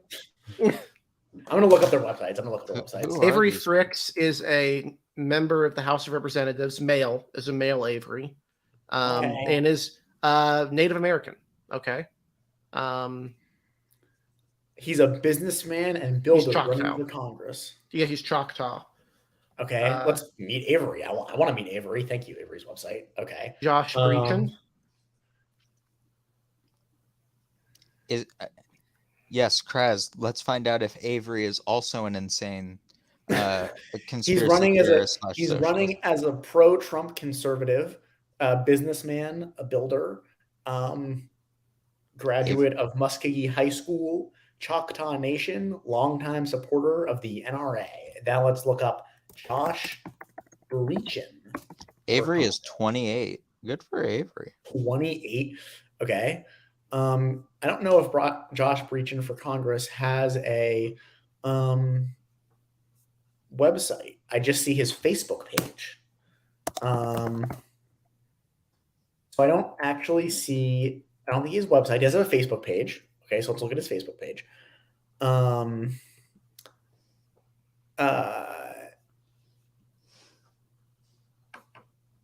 I don't see much on this guy. Apparently, his latest endorsement on his Facebook page, or his endorsement on his Facebook page, is from May 18th. It is him a zombie endorsement from Tom Coburn in 2014. And Tom Coburn's wife was basically fine with him reposting the endorsement he got for a state Senate seat in 2014. So that's his tagged post on Facebook is that he was endorsed by Tom Coburn in 2014. That's his best endorsement right now. Wait, I'm trying to find his website because sometimes like they're really hard to track down if they haven't spent the money to boost it on Google. But like, who is this guy? Okay, wait. We should ask. Okay. We should ask our Oklahoma source who these people are. We should. We have an Oklahoma source. Oh, we do. Yes, we do. Where do you live? Yes. Do you live? Oh, right. I'm sorry. I'm dumb. Hi. Okay. Hello. I'm stupid. Did Mullen? Okay, wait. Mullen. I'm not having trouble because I need to get to the R campaigns page. So let me try to get to the okay. Avery Fricks is in the State House, right? Yep. Okay, State House. Let me get to the State House members. Okay. I wonder, I if Fricks doesn't have a campaign slogan, I would just say, we could play off like the tricks. Fricks are for kids. Fricks are for kids. Yeah. Oh, Eric, that doesn't sound right. He's for the kids. He supports the kids. He is running as being pro-life, so just again, yeah. Big brain. Just hire me someone. No, not gonna say what I was about to say. Okay. Josh Breachin, according to our campaigns, does not have a website. He is a state senator, though, but no website. This is the weirdest thing in the world. This is gonna come down to something really stupid. So our Oklahoma source has no clue who these guys are either. So, wow. All right.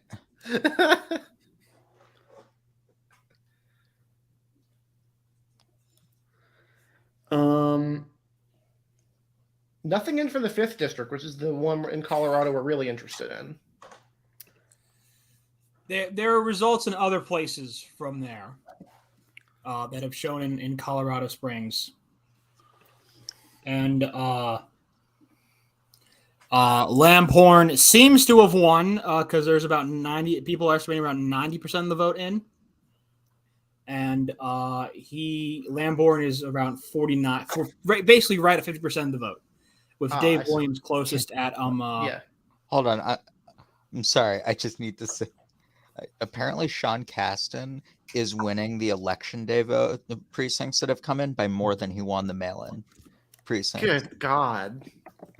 Which is that's just is bad. This the worst incumbent performance in a House race of all time? No. Tom Rice exists. Tom Rice got what, 25%? Newman's at least above 30. Okay. One more thing, by the way, is in the 3rd district, Michael Cassidy is now under 33%. Guest is winning 67.27 to 32.73. That's fantastic. Yeah, this is like, boy, did the Michael Cassidy train come and go really quickly. For real. It's a fleeting moment.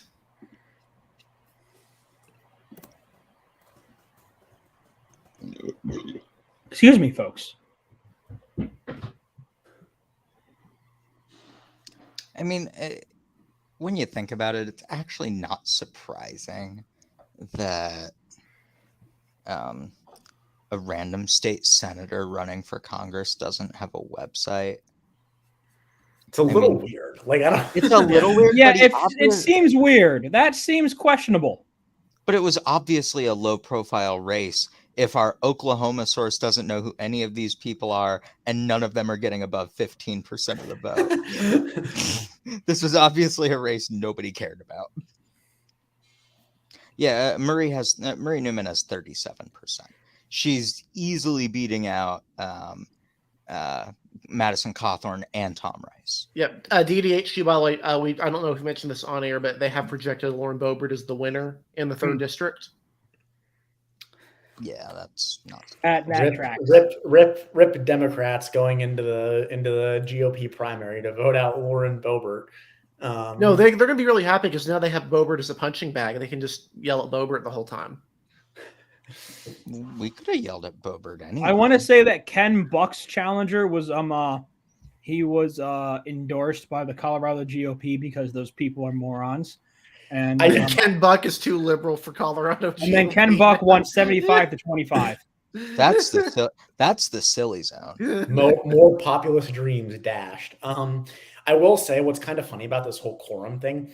So many Democrats went to go vote out Lauren Boebert that Republicans are outvoting Democrats by a wide margin in San Miguel County, which I'm pretty sure San Miguel County is the one that has Telluride, which is like one of the most heavily Democratic ski towns in America. So like this is like that's very funny. Like that's hilarious. I mean, it is pretty clear that Democrats. San Miguel County voted 76% of the vote for Joe Biden. How many votes have been cast in the Republican Party in San Miguel County? There are almost 1,000 votes. So Republicans got 1,100 votes in the entire 2020 presidential race in San Miguel County. Wait, to illustrate this too, in San Miguel in 2018, the Republican primary saw 250 votes cast versus 1,200 in the Democratic primary. Yeah. So what is it right now? It was 250 to 1,200 in favor of Democrats in 2018. Now it's roughly 1,000 to I want to say this is 1,600 in favor of Republicans. Yeah. Yeah, this is very clearly Democratic crossover voting because I'm pretty sure there are not more Republicans voting than previously existed in San Miguel County. Hey, maybe they're just really enthusiastic. You know, you can't rule it out. I mean, hey, if you listen to the Kentucky truthers. We need to get a tweet up about that because that is legitimately insane. Election denial is just insane, period. That's true. Richard Irvin is in 3rd place in the Illinois gubernatorial. I'm sorry, that's objectively funny. Yep, and right now, Democrat again, Barbara Kirkmeyer is up 50 to Lori Sain is only at 21%. Democratic attempts to infiltrate the Republican primary have not appeared to have worked anywhere. Shocker.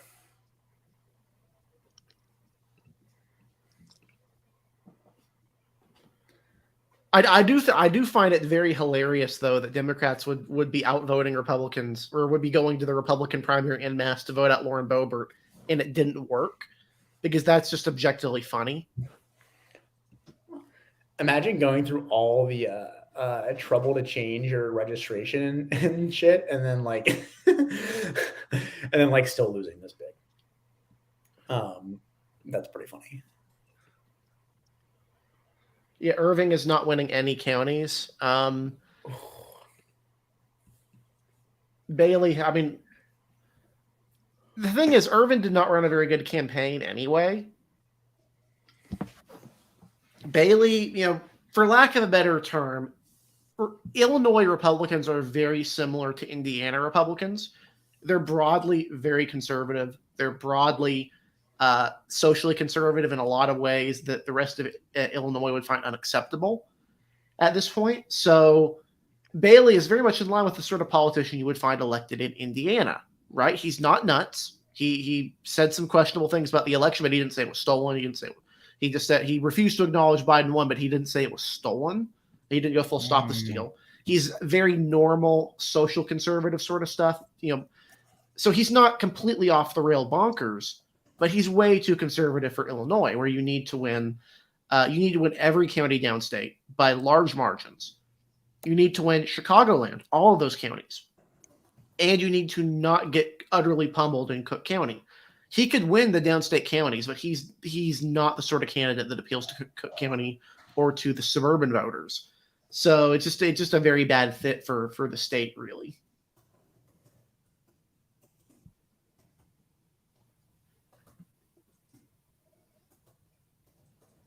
I want to give an update on that Illinois 15th GOP primary. It is currently, according to DDHQ, they're estimating about 34% of the vote in right now, and Mary Miller has a 51-49 lead over Ronnie Davis. So that's interesting. And as well, we have an announcement here. DDHQ has called the Colorado GOP Senate primary for Joe O'Dea. So Democrats literally lit $4 million on fire to try and boost Ron Hanks in that race, which a race that still probably will not go that bad for them. But Democrats and lighting money on fire? Name a more iconic duo. We're the ones donating to a candidate running against Marjorie Taylor Greene. And we're donating to Charles Booker. I kept wanting to say Cory Booker, and it's like, no, he's actually elected.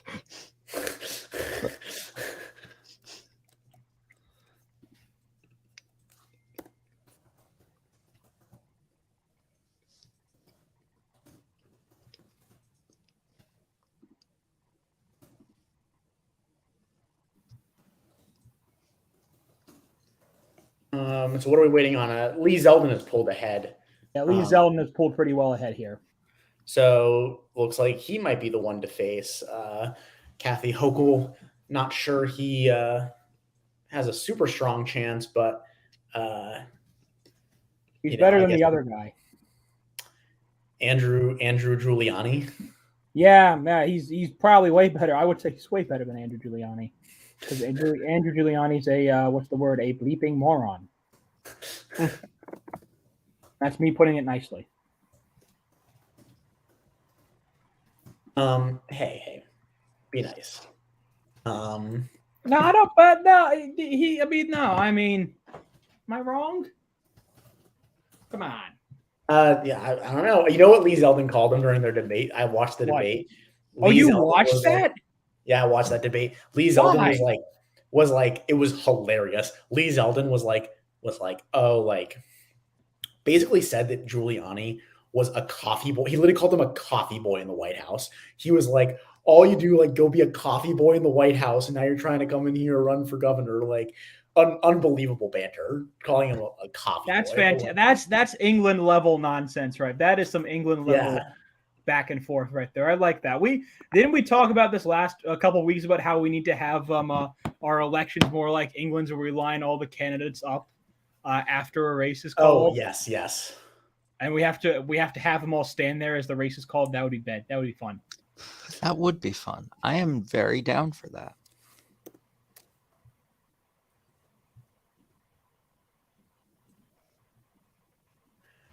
Yeah. When they line them up and then they announce it, and then the loser has to stand there while the winner celebrates. That's hilarious. I love that system.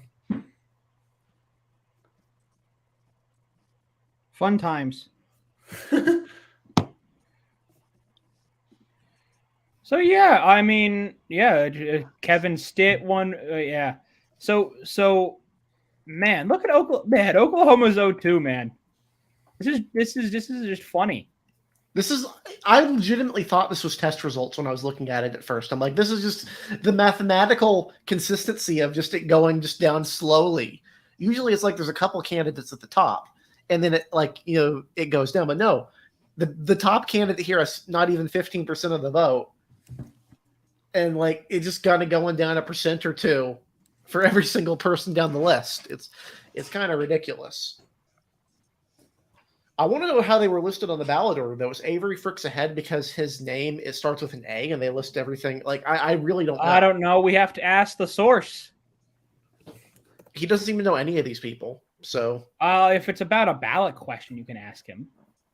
because like oftentimes you'll see the candidate listed first on the ballot can do better, right? Like this is how Alvin Green won the South Carolina primary in 2010. Voters didn't know either candidate. Alvin Green was listed first. And so you wind up with a guy whose job strategy was to employ people to create toys of himself. Like voters can make some really weird decisions when it comes to. I'm sorry, I zoned out for about 15 seconds. What? Alvin Green, and I was like, candidates listed first on the ballot can tend to do better, right? That's how Alvin Green won the Democratic primary in South Carolina in 2010. Voters weren't attracted to his $0 in spending or to his bizarre platform. He was just listed first on the ballot, and then they voted for him because he was listed first on the ballot. So I don't know what's going on here. Like the order is just completely random. I don't know. It's just very strange. I don't usually see this level of mathematical consistency, though, of it just dropping a percentage point or 2 for every candidate down the list. That usually doesn't happen. Well, it happened in Tennessee. Tennessee's first back in 2020. Trying to find the results because Tennessee doesn't have runoffs. That's what's even funnier. Like Oklahoma has runoffs, but Tennessee doesn't have runoffs. So when you looked at the 2020 primary results in Tennessee, here was the first House district. It was Diana Harshbarger winning with 19%. Oh yes, I remember this. Then it was winning with 19%. Then it was 17%, 16%, 14%, 12%, 9.5%, 5%. That is. I want to point out that DDHQ has called the 5th district GOP race for Doug Lamphorn. Lamphorn seems set to probably finish with just around or maybe even under 50% of the total vote. So potentially a target to watch in 2024, but for now he has survived his primary challenge in the state.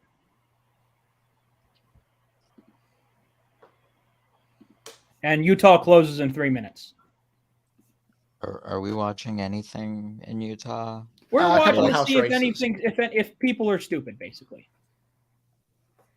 Yeah, Blake Moore and John Curtis could be at some risk of a primary challenge. John Curtis voted for the January 6th commission, and there was a video that came out from the credible organization, Project Veritas. Yeah. Yep.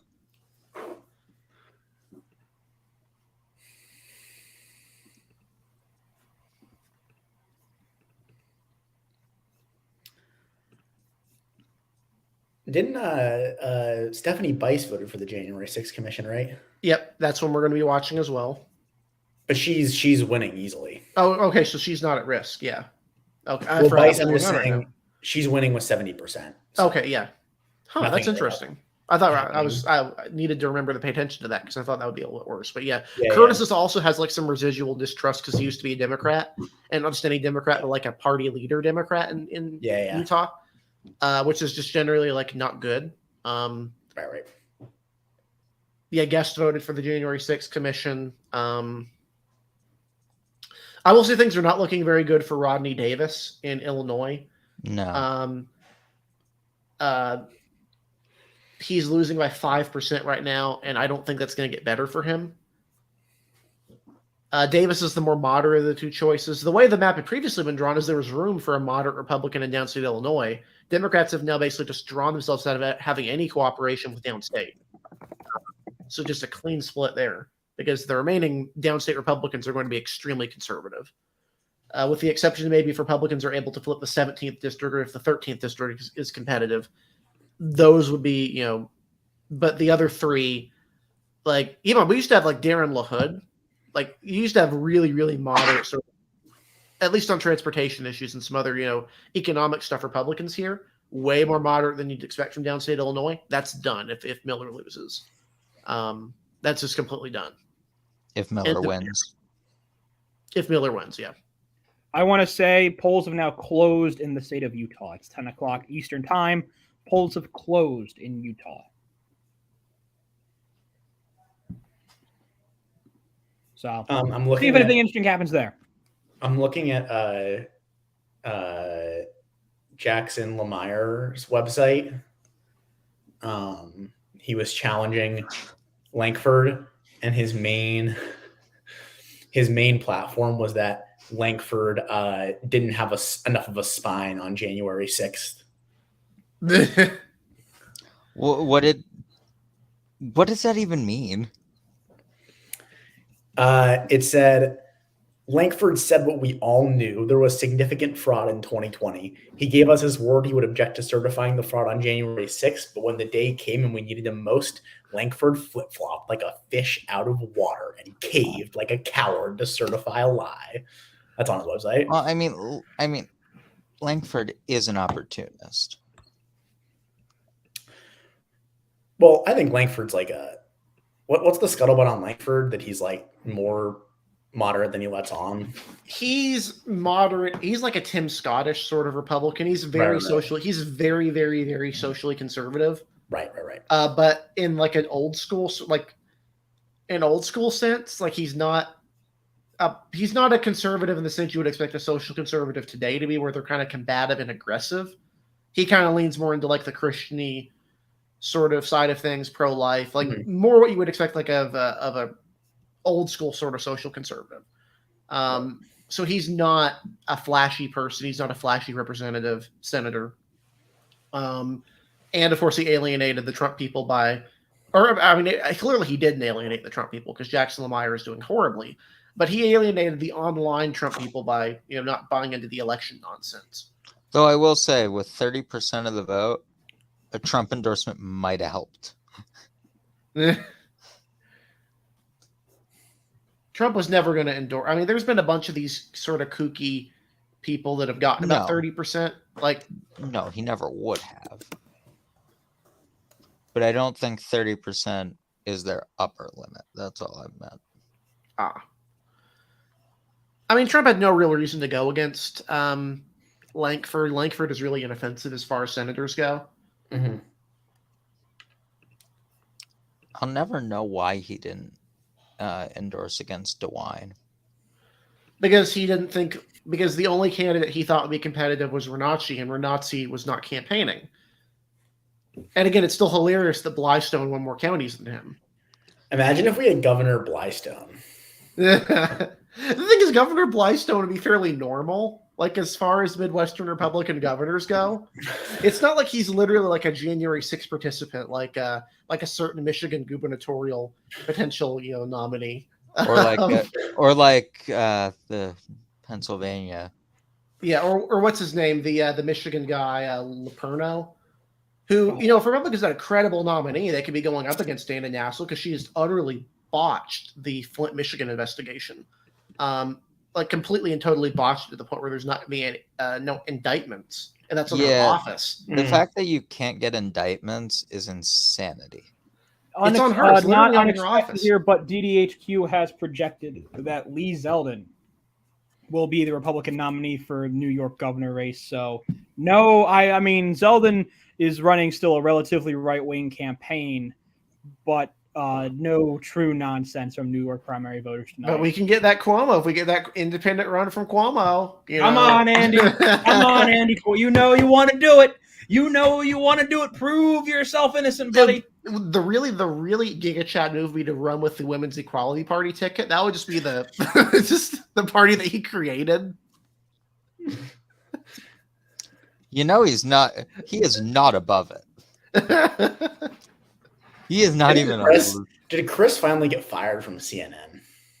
Yes. Which one? Oh yeah, Chris. Yes, he did finally. Chris can be his lieutenant gubernatorial nominee, his lieutenant governor candidate. Oh come on! He's going to run with Suozzi. No. The worst would be No, Elliot Spitzer. They're like, wouldn't that be a perfect ticket? The Unity ticket would be Andrew Yeah. Just Cuomo get and Bill de Blasio. just get what's his Blagojevich to move to New York and then have him as the Oh no, it's gotta be Anthony Weiner. It's gotta be Anthony the Cuomo Weiner ticket. Cuomo Weiner. Cuomo Clinton. Cuomo Yang. Here we go. Cuomo Yang Forward Party ticket. Oh, boy. Oh, Oh, that hurt. oh. Because you know what? Yang is the type of person who would pull something like that.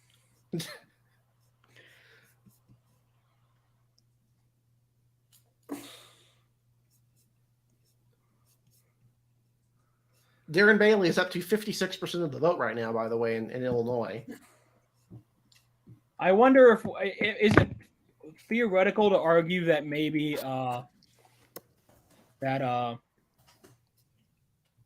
Miller has been pulled over the line, has been helped out by Bailey just like overwhelmingly dominating. Maybe, I don't know. I think the district is just really red, and like Yeah. if you're a Republican voter in downstate Illinois who's really mad at Democrats, are you going to vote for the guy who likes the Democrats, or are you going to vote for the Hitler lady? I mean, I feel like it shouldn't be hard to not vote for a Nazi. you would think. I feel like that should be really... Oh, here's the Cuomo Trump ticket. Trump would never settle for being somebody's lesser.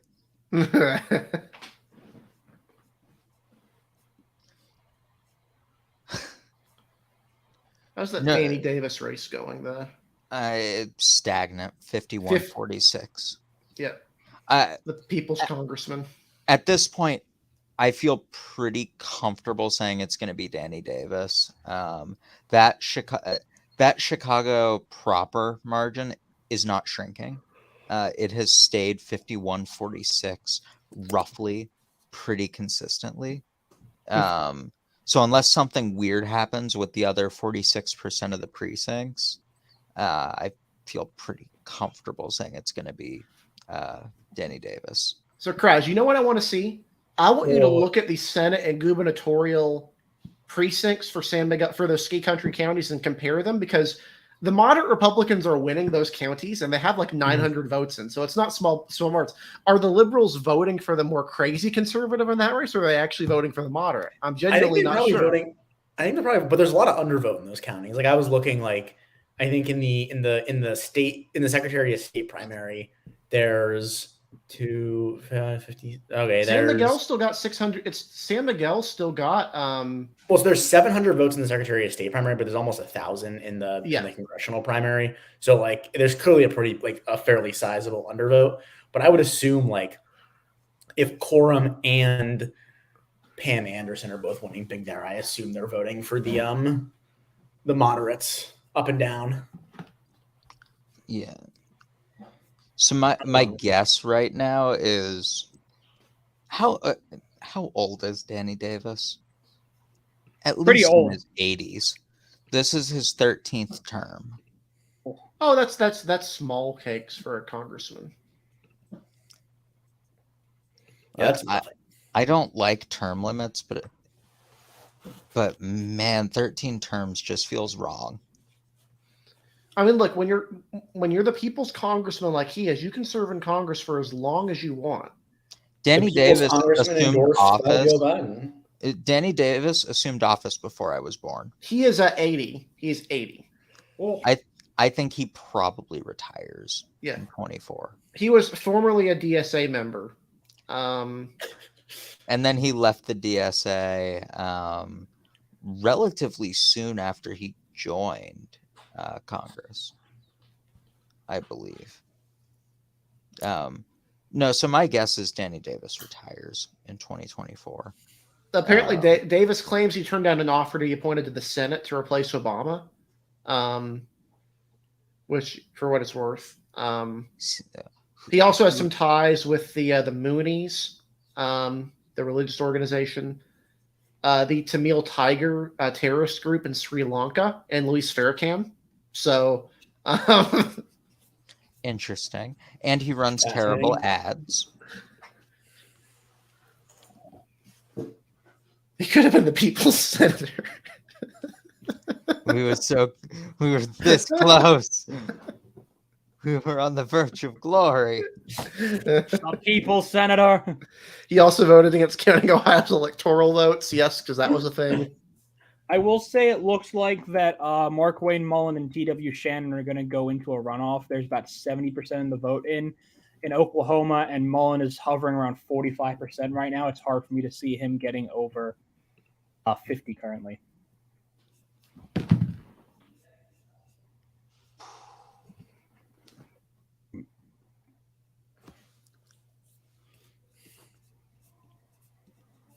So it's safe to say Scott Pruitt flopped.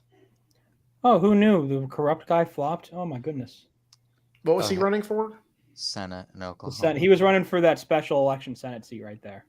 Oh, That illegal special elections. oh, is that that's the EPA head, former EPA head? Yeah.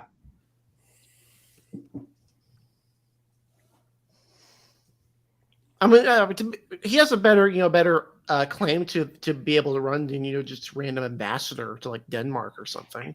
So there is at least that. I would love to Random be. I would ambassador. love to be the ambassador to Denmark. Honestly, So no surprise here. More votes are in from Nebraska, and Mike Flood has taken the lead by a point now. And it's not going to get any better for Democrats. Half of the vote is in Lancaster County. Democrats won this county by 9% in 2020. They won the early vote last time by like 30 points. They're only winning it by 20 this time. So yeah, this is not going to be close. For those of you who are really convinced that these early votes from the first district are somehow proof that of something, no, the Sarpy I votes just more think, Sarpy.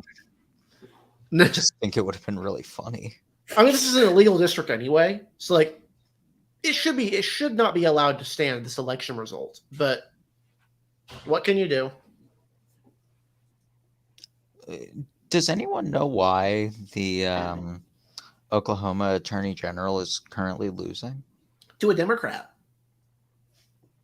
The guy's a big Democrat donor. He's running in the Republican primary, but he was a big Democrat donor. Oh, so is Trump. And why is he losing though? What's the Yeah. No idea. Oh yeah, here's a good comment. Pruitt and Ryan Zinke are basically competing for who could get more scandals. But didn't Zinke win? No, Madison Cawthorn won in the end. No, True. true. Madison Cawthorn didn't know he was competing.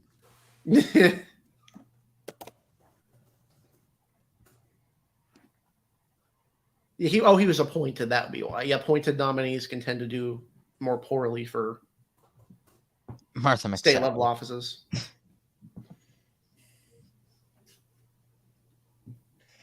All right, folks.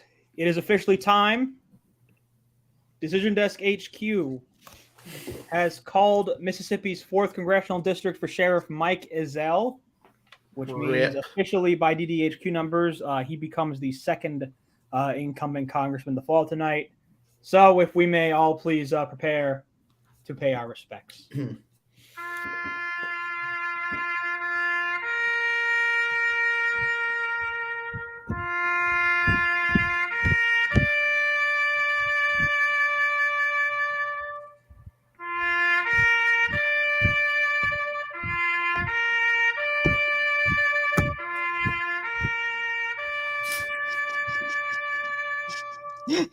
Moral of the What? story here, folks: show up to work and don't be corrupt. I was about to ask why he lost.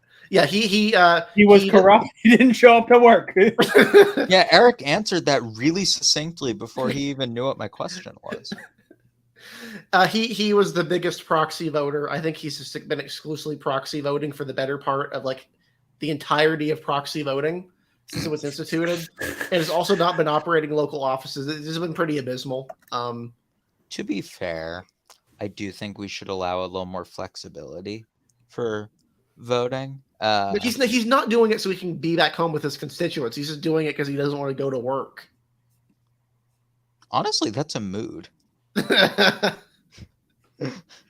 I'm not mad at I'm mad at the corruption. I'm not mad at the wanting to be home.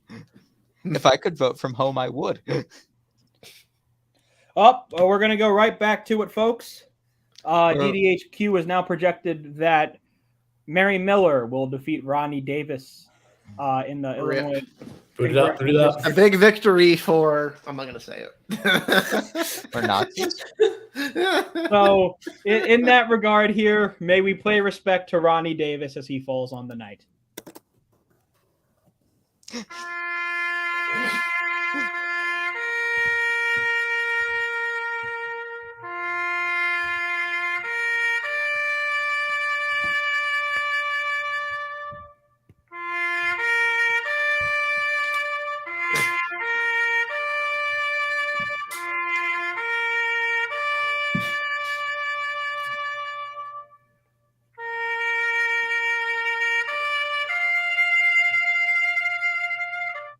All right. So Ronnie Davis falls to Mary Miller, which was not necessarily an unexpected result, but he gone. So I don't know why I'm about to out myself for being really stupid, but I was looking at one of the election results and I was trying to figure out how many votes were separating them by adding the two counties together and seeing what the margin was. And then I remembered, wait, there's a tally at the top that tells me how many votes are between them. I don't have to do all this math. So this is interesting. So Joe O'Dea, who's won the GOP nomination for Senate in Colorado, told supporters tonight he would be the Republican Joe Manchin in Colorado, and that no political party will own me. So that's interesting. That would be why Democrats were spending against him. I mean, I gotta say, Colorado Republicans may be a decade too late in nominating electable candidates, but they're doing a pretty good job tonight. Remember when they ran a Constitution Party candidate back in 2010 of all years? Okay, to be fair, that was because their actual candidate was garbage. Their actual candidate was terrible. Tancredo, believe it or not, Tancredo was the better of the two candidates for Republicans. I don't know how one had to pull that off. But is that not an indictment of the Republican Party in Colorado in and of itself? Yes. It's a very big indictment of the Republican Party in Colorado. It's a very big indictment. That's like the Democratic Party in Florida losing the domain for the Florida Democratic Party website. Wait, they did that. It got bought up by? Was it literally Russia Today that bought them up, or just someone who bought it up and redirected it to Russia Today? I would imagine somebody bought it up and redirected it to Russia Today. That seems like a weird expense for RT, especially since they closed their American division. Yeah, I mean, to be fair, the real Giga Chad move would have been to link it to the video for Never Gonna Give You Up, but I feel like that's a dead meme. Oh, it's never dead. It's never going to be dead. That's not. Oh no, it could be. If you wanted to do something more modern, you could Coconut Mall them. You could just do the Coconut Mall meme. Yeah, you could. Totally Coconut Mall. Everyone going to the. I'm totally pretending I know what this meme is. It's literally just a Rickroll, except instead of it going to a video of Rickroll, it's going to a video of the Coconut Mall from Mario Kart. And then there's a voiceover saying, "You just got coconut mauled. Send this to all your friends. You can totally coconut maul them." That's literally the meme.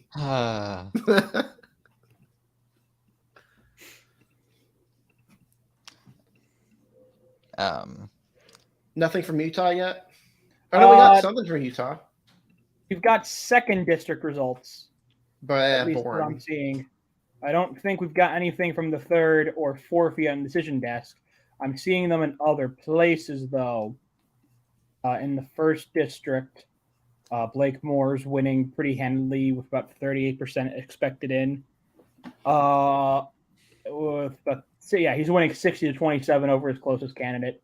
And then in the third district, Curtis is winning 70-40 over his challenged candidate. So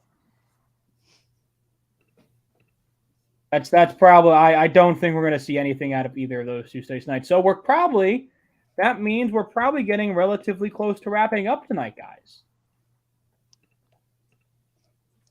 Surprisingly, here, if we look at races that are still have results out, the runoff candidates for the second congressional district haven't been called yet in Oklahoma for the election to replace Mark Wayne Mullen, basically, but it seems pretty set to be two candidates at this point. In Illinois, the first district is the big one that we're still waiting on here. And the 7th. And the 7th. Oh, yeah. Oh, the 7th is still going. Yeah, okay. The 7th hasn't been called yet, but I think it's pretty much done.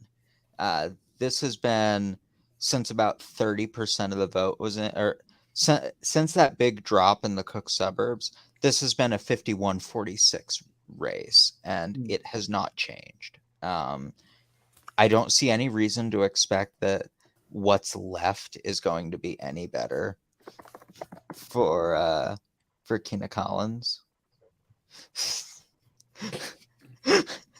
I see no reason to expect that. So you never know.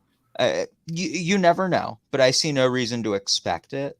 So barring something weird happening, this is Davis's race to lose.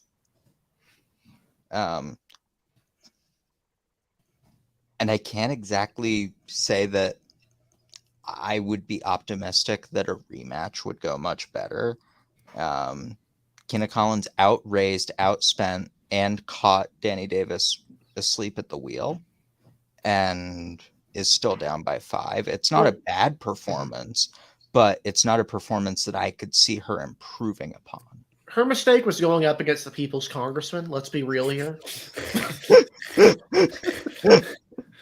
Like, honestly, losing against a guy who runs that ad and thinks it's good, that's not great. That's not great. The Nebraska special election is not going to go to Democrats. That margin, that somebody asked if that's close, 50.5, that margin's only going to get wider.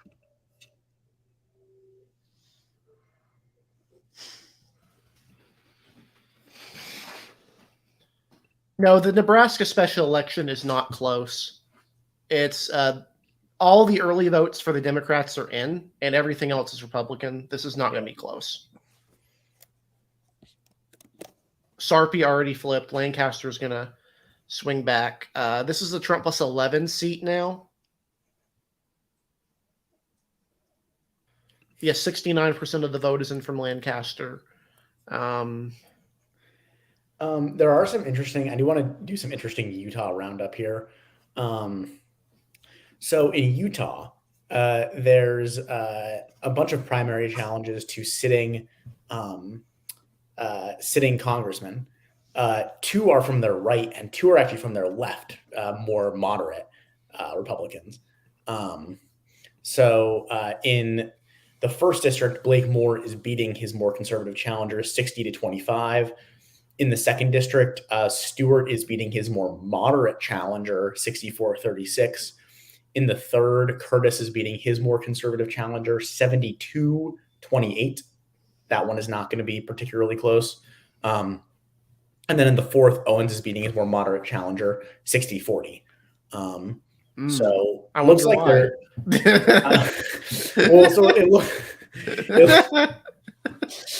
looks like there's some dissatisfaction with the Utah GOP, and Mike Lee only has 57% against a more moderate challenger, which is kind of interesting. He's only winning Salt Lake County by 9. So maybe there is actually a little bit of dissatisfaction with someone like Mike Lee. But, we'll see, I guess, in November. I still don't think McMullen has a chance. Yeah, we have that. I am vetoing any move from Safe Republican for at least it's staying 3 safe. months. It's staying safe. It's not going to fall down the Evan McMullen trap again. It's not happening. You're not going to vote for McMuffin? I'm not going to allow us. We did not get bamboozled by Jamie Harrison. We did not get bamboozled by Amy McGrath. We did not get bamboozled by Al Gross. I refuse to be bamboozled by Evan McMullen. I just think it's funny how McMullen was like, I'm going to run as a principled conservative. And like, to his credit, a moderate conservative is getting 34% of the vote against Mike Lee right now in a primary. Like, it's not like there's no constituency for that. You know what I mean? Like, No, there absolutely is. No, what he had to do was he had to get the Democrats out of the picture, right? And to do that, you have to, for example, go from supporting overturning Roe v. Wade to being pro-choice. Yeah. Yeah. You have to go from being like, again, I followed his 2016 campaign. He was running as a conservative. He was not running as a liberal. He was running as a standard conservative down the line on everything. That's why I liked him. In hindsight, I wish I could go back and shoot my older self and then tear up the Evan McMullen ballot so it never happens. Well, luckily it didn't. Luckily for you, it didn't count. Yes, it did not count because write-in votes do not count unless it's an eligible write-in candidate. The only one was the Green Party candidate that year. Regardless, Wait, Gary Johnson didn't get on the ballot. He's on, libertarians are on the ballot. The Green Party, Democrats have. I won't get into it too much, but the Green Party has had difficulty getting on the ballot in North Carolina, in part because Democrats have been actively going and basically contacting Green Party voters and asking them to switch the registration back to Democrat because they're afraid of the Green Party being on the ballot. But they had a registered write-in candidate for the Green Party. But yeah, the Libertarians have been on the ballot consistently. Democrats have, for years, hoped that the Libertarian Party is going to swing elections towards Democrats. It's never happened. But they still hold that hope. Republicans are hoping to do the same thing with the Green Party. It's not going to work, even if they get on the ballot. It's not. Just stuff usually doesn't work. I mean, keep in mind, 2014, people were convinced that Sean Haw was going to deliver Kay Hagan a second term. And in reality, it may have been the reverse, because there were exit polls showing a majority of Haw voters would have voted for Hagan.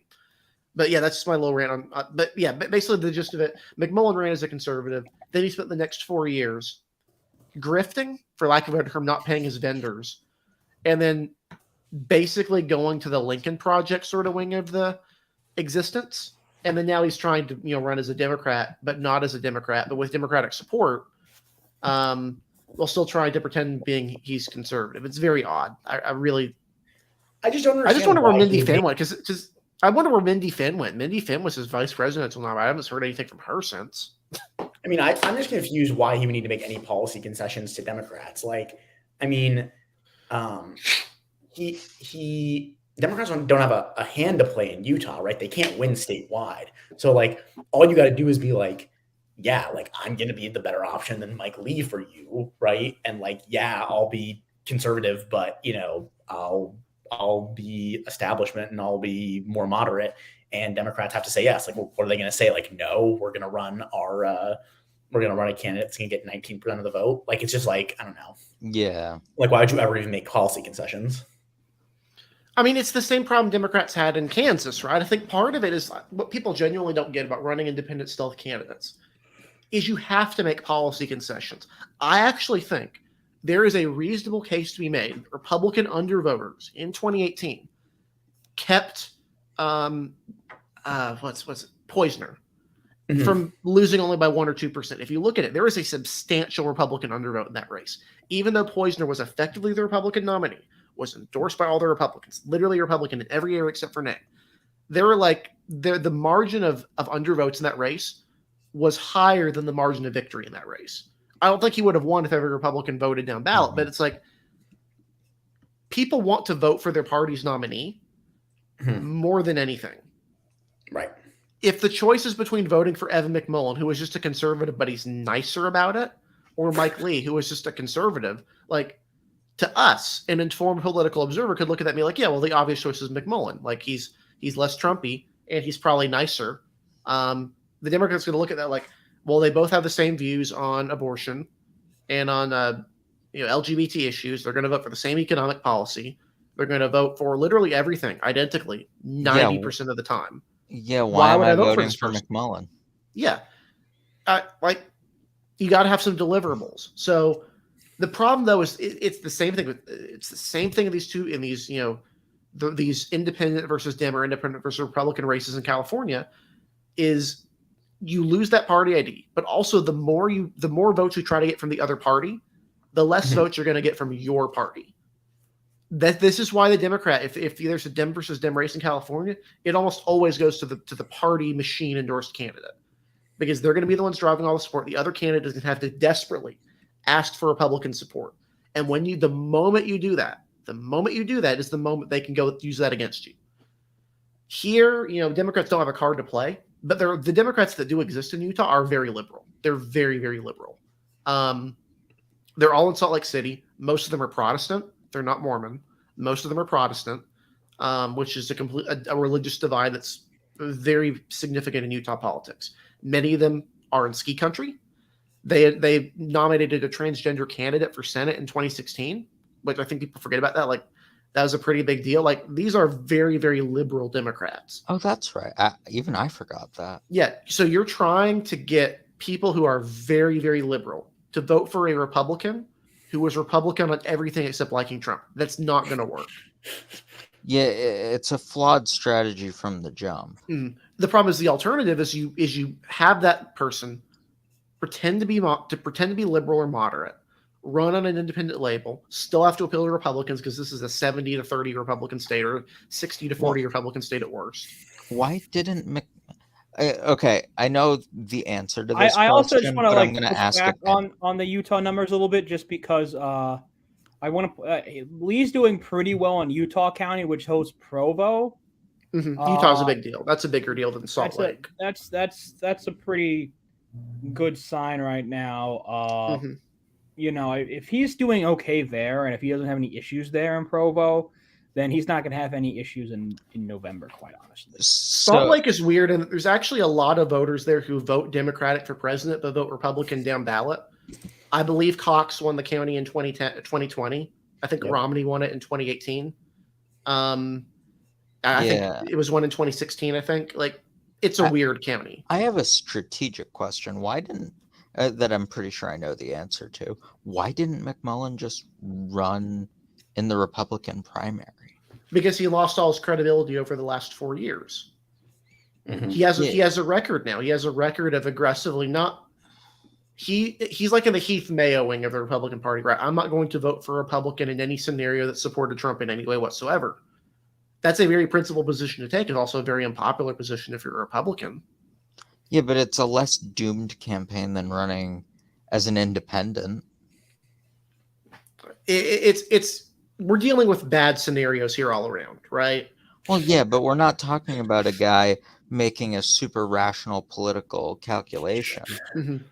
I think the problem is that Evan McMullin is simply not a Republican anymore. Yeah, and I don't think he would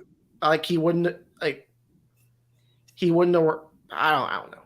2016 Evan McMullin probably could have won. 2016 Evan McMullin could have at least put up a primary fight against Lee. He clearly had some support. I mean, he finished. He did better than any third party candidate in the state since Ross Perot. He did. I think he did better in Utah than Ross Perot did in any state. Hmm. He did the best of any third party candidate since at least I think George Wallace. I would imagine. He clearly had some built-in support for this sort of more moderate, compassionate conservatism. Spencer Cox, won his primary in 2020 along these lines. There's clearly some appetite for that sort of conservatism. But he spent the last 4 years fundraising and I would say grifting off of dissatisfaction with Trump, mainly from Democrats. Like, when you make that choice, it's hard to come back from it. It's really, really difficult to undo that decision. That's just at least my perspective as someone who did genuinely used to like Evan McMullin. I think that's basically right. I just don't think he's going to beat. I don't think there's any scenario where he beats Lee this year. So, yeah, I don't think he has a lot of good odds. I don't know why he ran this year, right? I guess he doesn't really want to run against Romney, and Lee wouldn't be up again until 2020. DDHQ has now called the Colorado 8th GOP primary for Barbara Kirkmeyer, which was the candidate Republicans had pushed for in this new swingy 8th district based in Weld and Adams County. There's this tiny little sliver of Larimer too, but it's mostly Adams and Weld County.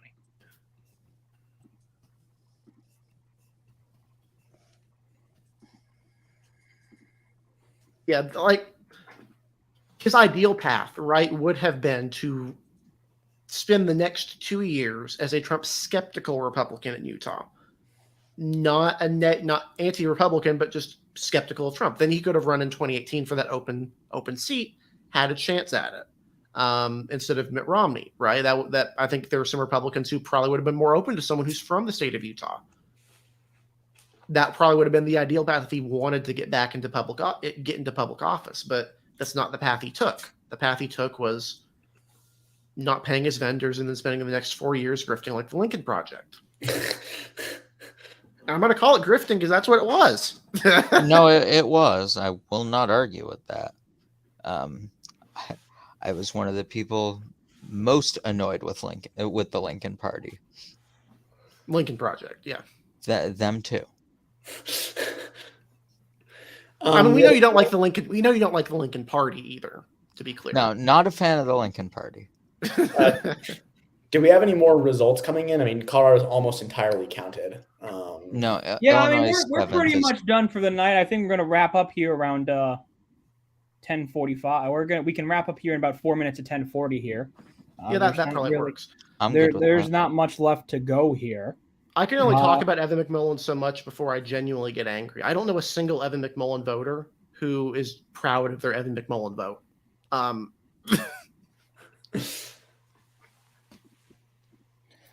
Trump could have won Minnesota. He was an Evan McMullin away from winning Minnesota. McMullin had genuinely enough votes that if you give those to Trump, he flips Minnesota. That would have been weird. But I don't know that you can give those votes to McMullin. No, you probably can't. Reasonably. You probably can't. But like he did have an impact in some states. His margin was better than the margin of victory in Minnesota. Yeah. I will say, just an update on Nebraska won 63% of the vote in, according to the New York Times. Mike Flood's ahead by 0.6%. Again, we expect this to widen. This is a Republican hold regardless. We're fairly confident about that, but we do expect that lead to widen. It's kind of interesting, though, if it ends up close, just because, special election numbers have not been too hot for the GOP, given the kind of environment we're expecting. Mm-hmm. And so I think it's interesting when you look at, I was maybe going to write something on this, but, when you look at the indicators of the midterm, right, Biden's approval is, the biggest indicator, and that's terrible for Democrats. But then you go down the list, and it's primary turnout is bad but not awful for Democrats. Then special election results are actually pretty even, and so it's kind of weird. And so I still think you probably go with Biden's approval, but it is a little weird that it's not manifesting in the special election results in the same way as it did for Democrats in 2018, 2017, 2018.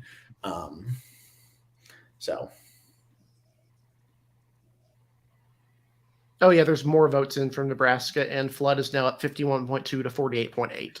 Yeah, and a lot. That was all. I think it should be said that there's still a good chunk in some of these very rural counties. Madison still has a good chunk left, apparently. And election day vote in Lancaster, which is this is a Biden +9 county right now. This is Democrats are winning it by 20. That could hold, but that would be probably somewhat not expected. I forgot he won Lancaster. I forgot that. Yeah, Lancaster is the more. I'm pretty sure it's more liberal than Douglas even. Lancaster is the most ideologically liberal of Nebraska's counties. It's the only county that voted to keep the death penalty abolished when they had that referendum. It was the only county in the state that did that. Mm-hmm. Douglas didn't vote for it. Sarpy didn't vote for it. Lancaster was the only county. Lancaster. I call it Lancaster. I don't know if it's Lancaster or Lancaster. I think Nebraska is Lancaster. Where I come from, it's Lancaster. Yeah, you've rubbed off. I didn't know there were two different ways to pronounce that. I didn't know there were two different ways to pronounce. Yeah, I learned that one the hard way. If you call Lancaster County, Pennsylvania, Lancaster, Lancaster County, Pennsylvania, Lancaster. Oh, you yeah, don't South, even, yeah. you don't even know. No, actually, you I haven't mean, rubbed off you me. know, we're talking too many Lancasters. Yeah, you haven't actually rubbed with me because we call Lancaster County, South Carolina, is Lancaster. It's not Lancaster, it's Lancaster. Good. I Lancaster, swear. not You guys- Lancaster. Lancaster. It's Yeah. Lancaster. Okay, Joe, how about this? I'll memorize the name when we go for our tour of the diners. There we go. Yeah. We do hash browns right here. They're the small. They're the sliver type that are put on the griddle. We don't do the shitty just whole potatoes. I do like the slivers. I don't have them enough. All right. It is 10:40, folks. We're gonna wrap it down here now for the night. We want to thank you guys for watching with us tonight. This was a surprisingly quick counting night. Most of these states did not give us the nonsense of slow counting, which we really appreciate. That's for sure. Except Illinois 7th. Thank you. Except for Illinois 7th, which was a pain in our butt tonight, but that's Chicago for you. So, but we're going to wrap it up there, folks. Thank you all for watching. We will be back on Friday night at 7:30 to recap the results of this week in our usual podcast, Elections Weekly. If you're new here, please give us a like and subscribe. And we will be back, of course, as I just said, on Friday night for Elections Weekly. We'll be recapping this Tuesday's result, which is the last big primary night until August 2nd. So we're going to take a bit of a month off here from this here. We're going to have a bit of a month off here, basically. From Tuesday night numbers, our Friday night podcast will continue to go on, but our Tuesday night races will kind of take a calmness here for the next week, next couple of weeks in the next month here. But otherwise, thank you all for watching. It's been another great show, and we will see you guys next time. Bye, everyone.